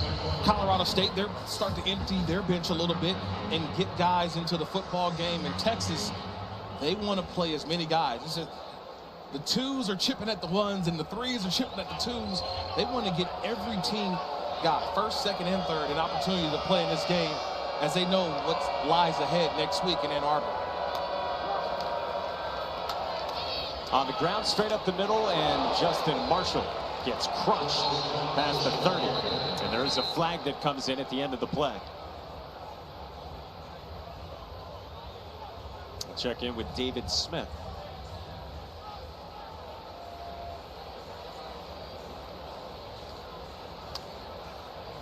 Holding on the offense, number 68. 10-yard penalty from the spot of the foul. 3 plays, second down. It's on the big right guard, Drew Moss, senior from Richardson, Texas, in the DFW area. Just got to keep those hands inside, right? When you get outside, that's where they call it. You keep the hands inside. That's what offensive linemen are taught, because actually they can grab you on the inside. I've had guys who held me in the inside, Mike, and the referees didn't call it. But once you get that hand outside of the shoulder pad, especially at the point of attack, I'm going to call that flag. It's on Moss, who's been dealing with a hyperextended knee recently. So on the ground, up the middle, and nothing doing for Justin Marshall. Into the arms of Maurice Blackwell Jr., the senior who's got some starting experience. Third down. Just 135 yards before that play for Colorado State. They came in and they wanted to be explosive, but I just got to give Texas defense. They've been able to bottle up Torrey Horton, the all-everything wide receiver. He can't find a catch right now. And that's just because of the Texas defenders and how they've been able to communicate, keep things in front. Colorado State on 3rd and long in this game is 0 for 3. In the final minute of this third quarter, Braden Fowler Nicolosi slings it, connects with Torrey Horton, who gets wrapped up by Jaylon Gilbo from behind after 8 yards, and it's 4th down. Yeah, just his 5th catch of the game. And every time he catches it, and again, there's 4 or 5 Texas Longhorns right there, and they're staying on top of them. They're not allowing the big play. Everything is all underneath, forcing Nicolosi to have to try to find the open guy, try to find something. It's always catch and run, but nice job playing top down, this Texas defense. And that'll send us to the 4th quarter in Austin. Texas is up 45-0. The number 4 team in the country has moved on to the 2s. And Arch Manning's first career touchdown pass. And some creativity to Silas Bowler. Well, Coach Sark, you said at half you wanted to see your team come out and execute at the start of the second. How would you assess that drive? Well, they did a nice job. You know, I think the first 2 drives, you know, from the very beginning, I think we had the punt, and then we had an interception. From then on, we've been moving the ball pretty good. We've been extending drives, and we're finishing drives in the red area. 1 drive for Arch Manning, 1 touchdown. What stood out to you? Well, I like that he got through his progression on the keeper there and found his over route. And then 3rd down, the one thing about Arch, he's a really athletic guy. He was able to use his legs, extend the play, and find a touchdown pass. Thank you, Coach. All right, thank you. All right, so big picture after the punt from Colorado State. He liked how the offense settled in after those first couple of drives, touched on the red area efficiency, and then, Arch Manning's first drive of the ballgame. Yeah, I think what happens is, too, you got to remember, this is their first live game. So you've had nothing but scrimmages and live practices, but nothing beats playing in a real football game. So off to a sluggish start, so to speak, but they've really picked it up. Everybody's been involved. And then when your backup quarterback's able to come in and lead a touchdown drive on his first drive, yeah, things are going in the right direction. Got into that one game last year and went 2 for 5 at the end of the season, and now gets some extended playing time here today. And he zips one across to fellow freshman Ryan Wingo. And the true freshman takes it to the 40. That ball has some zip on it, right? I'm watching it from up here, and I'm like, that had a little mustard on it. Arch Manning, you can see how comfortable he now feels throwing the football. 15 yards to Wingo. And now the rookie Jarrett Gibson probes for space, and he's got a first down. Now you're seeing Gibson. Now Gibson is 3rd on the depth chart in terms of running backs. So you're getting a lot of guys the playing time that they need. They're going to use 2 to 3 different groups throughout this game because they know at the end of the season, there's going to be a lot of guys who they're going to have to count on in order to get back to a college football playoff. Gibson up the middle to the 24. And that's what Steve Sarkisian said to us yesterday about Arch Manning. He said, we really need to get him some meaningful snaps because last year, yeah, mega recruit, but he was the number 3, and this year he's the 2. Yeah, so the thing about it is that's a good question that I had to present to Sark, is that but Quinn Ewers has also missed time the last couple seasons, whether it's an injury for a game or 2. He's able to bounce back, but Arch Manning may have to play a game or 2 or maybe half a season, just depending on what may happen with Quinn Ewers. You hope that he stays healthy, but Quinn Ewers, if he's not healthy, Arch Manning has to be ready to go. Jared Gibson for a first down. And Arch Manning, for his part, I mean, he said this last year, the one time he spoke with the media, he said it takes some time, but I think it'll be worth it one day. And then he said over the summer, I'm going to stick it out at Texas, and I'm going to play there eventually. Quinn Ewers, for his part, he said, the kid's got some patience for sure. Quick release.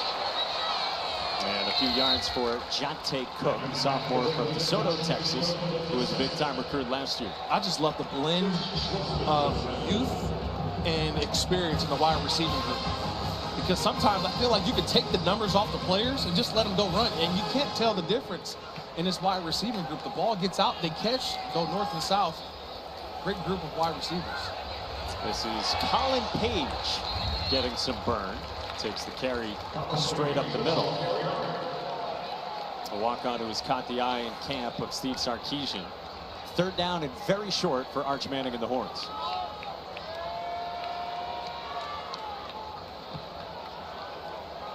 First 3 minutes of this 4th quarter. On the 9th and 10th drives for Texas in this game. Arch Manning at the controls. Jared Gibson rumbles inside the 5. First down and goal for Texas. And you look at the offensive line, this is their second group. And nothing has changed from the first group, right? This second group of offensive linemen, you're seeing Gooseby, Baker, Hudson, Robertson. This group is as well getting great push up front to the tune of 164 on the ground. Arch Manning pulls it, searches, and he tumbles down right around the 5 with Boom Jock in on the stop. You know, this coach-to-player communication, I'm kind of watching it right now as Arch is looking at the sideline. He's getting the play called in, and he's able to communicate it to the players. So this is new in college football. He's wearing the green dot in the back of the helmet. Coach Sark is used to calling plays to the players. He did it when he was with the Raiders as a quarterbacks coach. He got the call from North Turner, and also his time as the offensive coordinator with the Atlanta Falcons.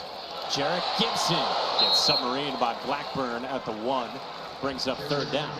And yeah, here it gets shut off when the play clock reaches 15 seconds or the snap, whichever one comes first. And of course, it's one player on the field per team who has it. But how huge is it for a guy like Arch Manning just to give him one last reminder in the headset?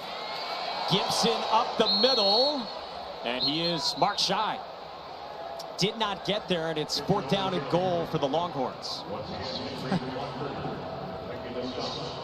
I'm looking at the sideline, and yeah, I think you have to go for it. And I'm wondering, does Arch Manning, he's looking toward the sideline. I'm wondering, do they call the quarterback sneak? Get the quarterback involved.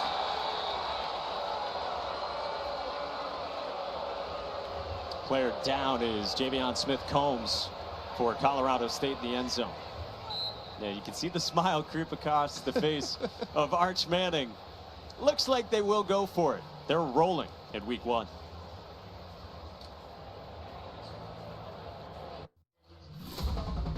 ESPN College Football is delivered by Papa John's. Better ingredients, better pizza, better get you some. A few weeks ago, the Olympics wrapped up, and the Longhorns absolutely cleaned up in Paris. So much great sports history here. And in Austin, Arch Manning under center. And Arch Manning up the middle, touchdown. He has thrown for a score and now run for one as well.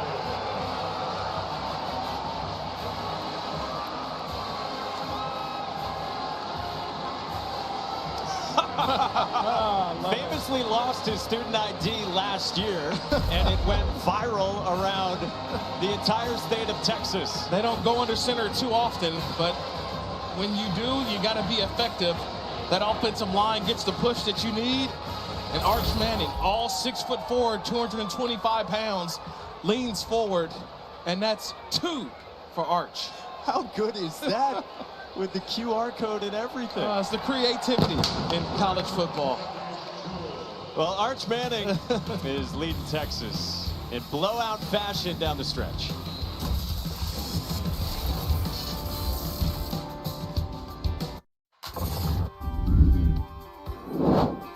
We always see Bevo on the sidelines for Texas game days, but I wanted to know, what does he do during the week? Where does he live? Well, that location is top secret in order to protect Bevo, but come on, we found him. We see how massive Bevo is. What does he eat? So he's about 2,100 pounds, and he eats 3% of his body weight every single day in feed. So he snacks on about 60 pounds of hay every single day. Okay, I've learned we got to watch out for these things. How big? Tip to tip, just over 6 feet.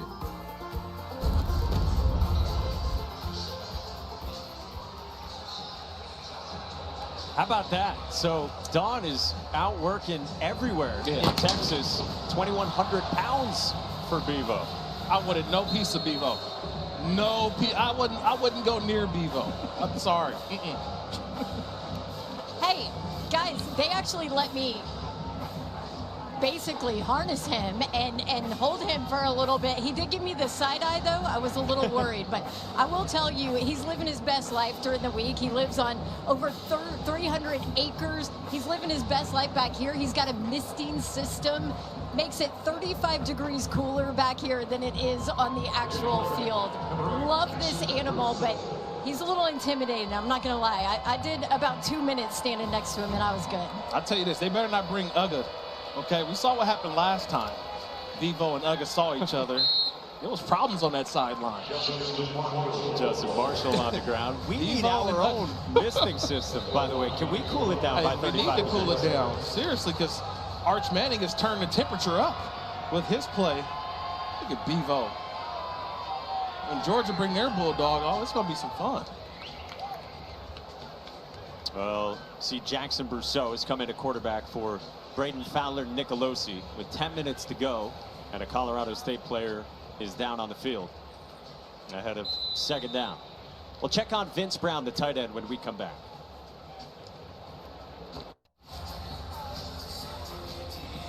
Matt, all right. So, yeah, you've been keeping tabs on what Cam Ward's doing, Kirk. Yeah, he's trust me, we always talk about, is Texas back? Is the U back, the way that Cam Ward is playing right now? Wow, just putting it to the Gators. Loaded up on transfers, and they're Gator chopping in the swamp from what we saw. On second down, after Vince Brown went off, it's Justin Marshall. Gets it close to the sticks before he was wrapped up by Jordan Johnson-Rubel. Third down. So trying to create some first downs, that's all. Getting first downs and are positives. And when you bring in Brousseau at the quarterback position, you're getting him just some opportunities to go out and play, get some snaps. And you see the helmet to coach to player communication. The music a little loud, you gotta put the hands on the ears. Yeah, we've seen that. And now Jackson Brousseau in his second collegiate game, redshirt freshman from Utah. Mature kid, the coaches say.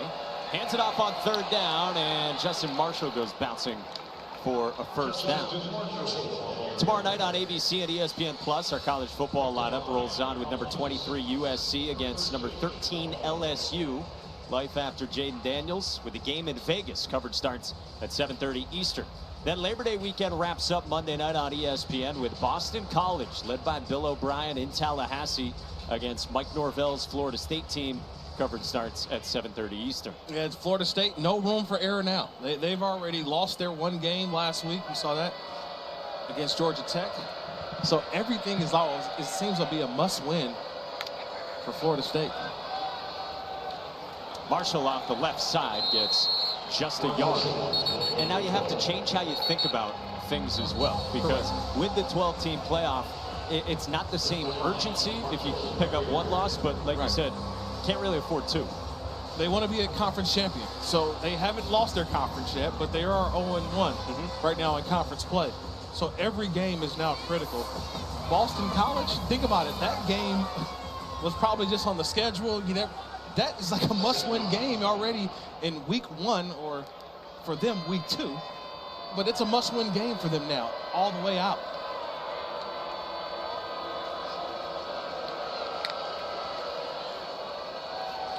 Rousseau pulls it, and he finds one of his tight ends, Peter Montini. Got wrapped up by Marshall Landwehr. All right, so if you're new to this, you weren't locked in throughout the offseason, it's a reminder and a refresher on this new format and how the field's determined. Yeah, the 12 teams, 5 highest-ranked conference champions, and the next 7 highest-ranked teams. 4 highest-ranked conference champions are seeded numbers 1 through 4. They'll receive the first-round byes, and the 8 teams seeded 5 through 12 play in first-round home game. I love that home game for the next highest-rated seeds on the home campus. That's going to be fun. College football playoff games, yes, on campus. On campus a few days before Christmas.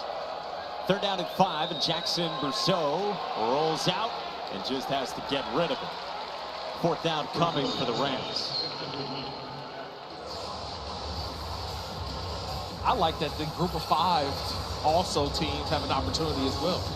You know, we're going to talk a lot about the Power 4 as it sits, the SEC, Big 10, Big 12, ACC, but also that next highest group of 5 champion is also in the mix as well. So everybody gets a seat at the table, as I've been calling it. Everybody can go up to the big kid table. No one gets to sit over there at the kiddie table.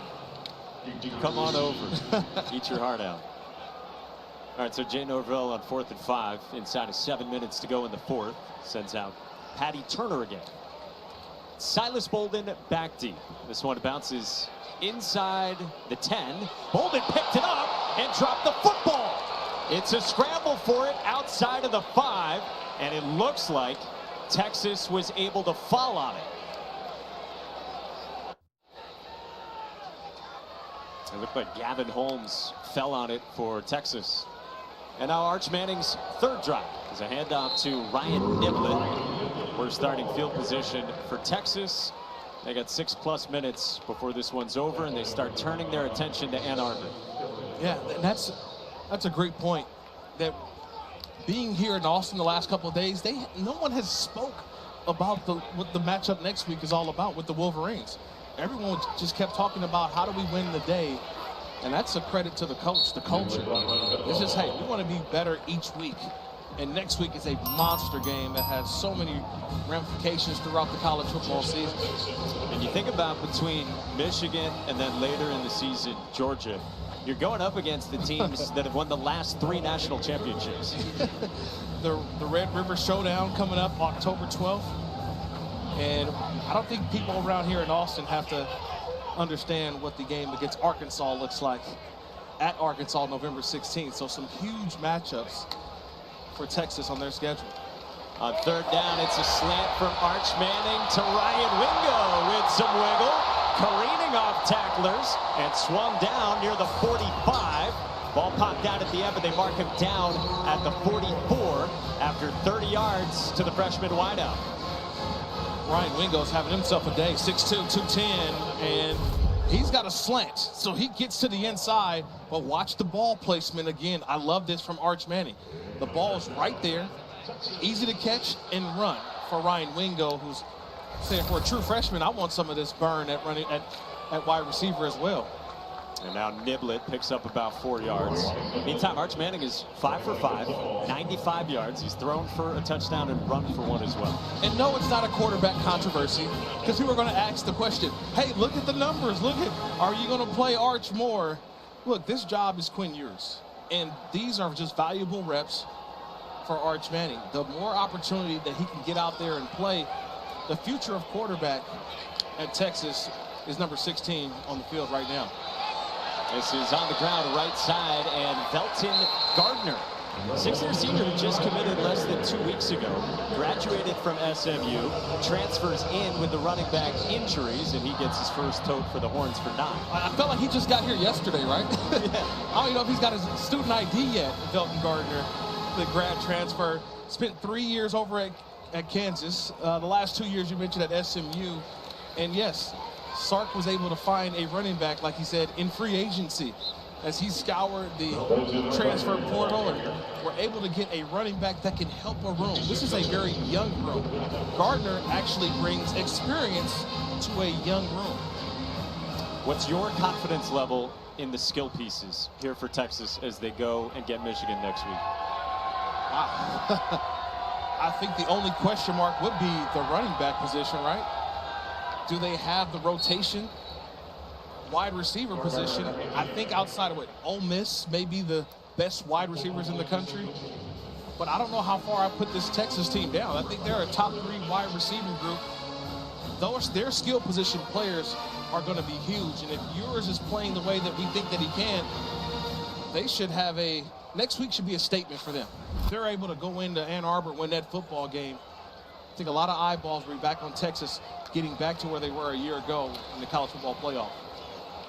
This is on the ground as we tick under 3 minutes to go in this fourth quarter. Michigan, by the way, 9th in the country. They open up in Ann Arbor about an hour from now against Fresno State. We're still wondering who's going to be at quarterback for Michigan. And then, you know, Donovan Edwards, though, is going to be running the ball for the Wolverines. Yeah, Seven's going to be out there playing. And Michigan as well. They want to get back to that college football playoff national championship game and repeat. Tough task, but man, it's going to be exciting to watch this play out to the first year without Jim Harbaugh. Sharon takes over. Coach Sharon taking over there at Michigan. A lot of changes in college football. Well, they went for it on 4th down, and Arch Manning fired incomplete in the direction of the freshman Parker Livingston. So 2:32 to go with Texas rolling and Sark coaching up his backup quarterback. Yeah, you see the same thing I'm looking at too. Yeah, I saw reading lips there. Come on, man. He's coaching them hard. You know, we're talking about with 2 minutes and 32 seconds left in a football game, a 52-0 blowout. Coach Sark is coaching Arch Manning hard, and that's what you want. If you're Arch Manning, you're taking that, you're understanding what your coach wants from you, you're never letting up. Marshall on the ground again for just a half yard, but he's had a productive day. He's running for nearly 100 yards in his 4th collegiate game. He's been the workhorse. I think he's been the only bright spot, if you ask me, for Colorado State today. I don't know if they've gotten past the 40-yard line. Opposite, they've had a rough day of getting and sustaining drives for Colorado State. They came in wanting to play a little bit better than they did today, but unfortunate circumstances, they just got to be better, or Texas is that good. We hit the 2-minute timeout in the 4th. The new 12-team college football playoff begins December 20th on ESPN.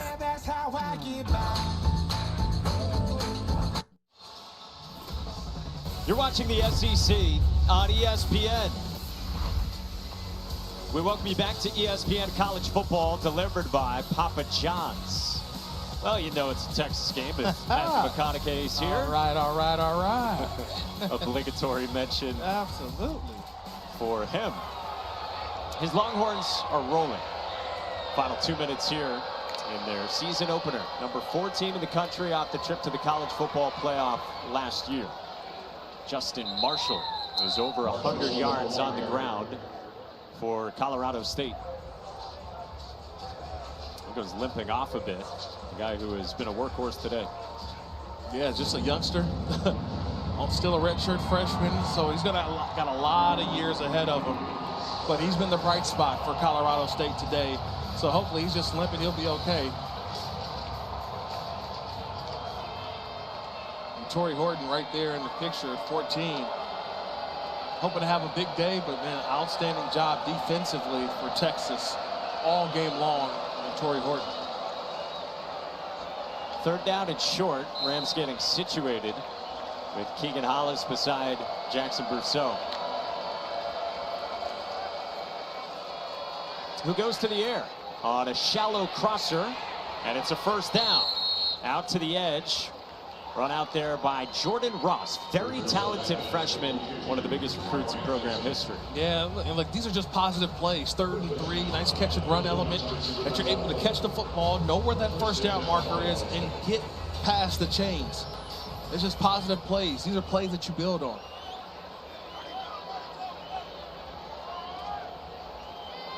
This is as far as the Rams have been in Texas territory, to the 44. Haven't been any farther all day. And Brousseau changes that, goes sliding down at the 35.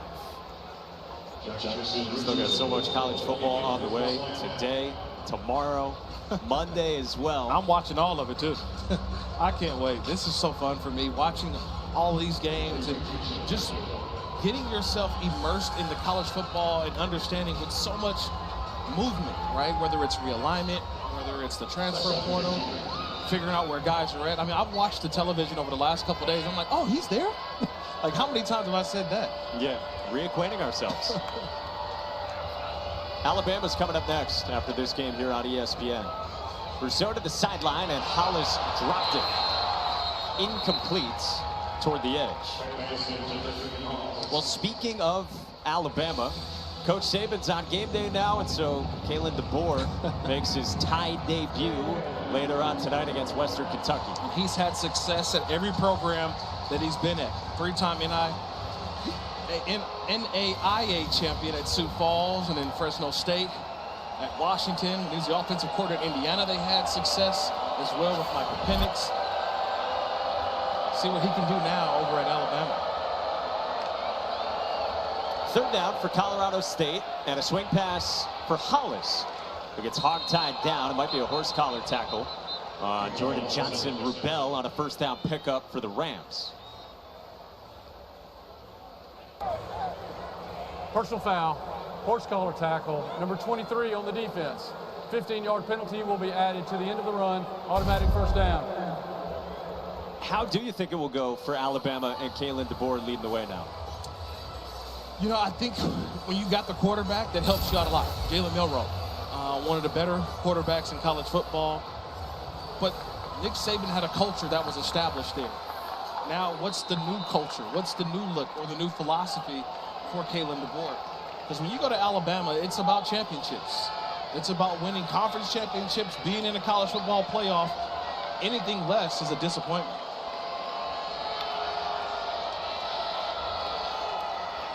Brousseau toward the end zone, and a little bit too tall for Ross. Diving bid and intercepted.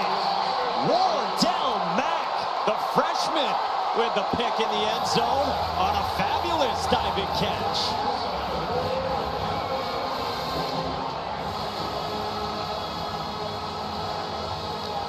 Mike, how fitting.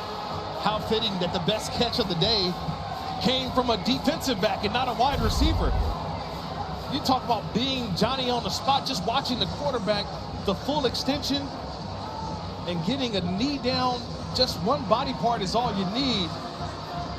That's just a terrific job of making the catch by Wardell Mack. Man, this just caps off an outstanding performance by this defense. And it protects a shutout for Texas. You see, Colorado State hadn't been shut out in 11 years. And for Texas, their first season opening shutout since 2004, 20 years ago against North Texas. And Wardell Mack celebrates the takeaway. Johnny Barron got one earlier, and now the ESPN 300 recruit from Louisiana who Texas flipped from Florida. So, summing things up, what you saw from Texas today, what will you take with yourself the most from this? Just one word, contender. That's it. I walk away from Austin today saying they are a contender in the college football playoff. Preseason number 4, Quinn Ewers threw for 3 touchdowns, 20 of 27 in the first half, and then Arch Manning these last few drives for Steve Sarkisian with his team headed to Michigan. Next week, College Game Day will be there, and that is a massive Week 2 showdown for both those teams. Texas dominant today. Arch Manning finishes what Quinn Ewers started, and Steve Sarkisian's 4th year on the 40 acres begins in dominant shutout fashion against Colorado State. DKR Memorial Stadium is now in its 100th season, and this is Texas's 400th all-time win in this stadium with the Horns dominant. Don is with Steve Sarkisian. I am. Coach Sark, you told me at half how happy you are with your pass defense. That unit finishes with a shutout. What impressed you the most about their performance? Well, again, I thought we minimized the explosive plays. You know, the ball just never really got out. A couple runs spit on us, but our safeties did a good job of tackling them and getting them on the ground. We got to shore that up. But again, just pass defense-wise, no explosive pass plays. So much talk about this is Quinn Ewers' team. He's more comfortable, he's more confident. How did you see that translate today? Well, I just thought he was really efficient. You know, they really tried to keep the ball in front of them today. I thought Quinn was efficient getting completions. He actually had a couple of drops in there too, but very efficient, and I thought he operated really well in the red zone. A little shaky at the start, but got going there from the second and third quarters on. We saw a lot of guys. What did you learn about your depth today? Well, that was the key. We were hoping to play a bunch of guys. We were able to do that. Now we got to go evaluate the tape and see who was playing fast and where some of the errors occurred. You know I have to ask you, right? Arch Manning, we see him in action, crowd goes crazy. How would you assess the work that he got in today? Well, that's the most he's played for us, you know, and so it was good. The majority of it was good. There's a couple plays in there that we had to coach him hard on, but that's okay. You know, he's going to continue to improve. Coach, it doesn't get any easier next week. You're on the road. What do you take from this one as you head to Michigan? Well, we got to play better than we did today. It's going to be a great opportunity. It's a great challenge. They're the national champs on the road, so we're going to have to play good football. Appreciate you, Coach. Congrats. Thank you. All right, Don, and Quinn Ewers, by the way, from his 4 months at Ohio State, he still refers to Michigan as that team up north. Sark and the Horns victorious, 52-zip.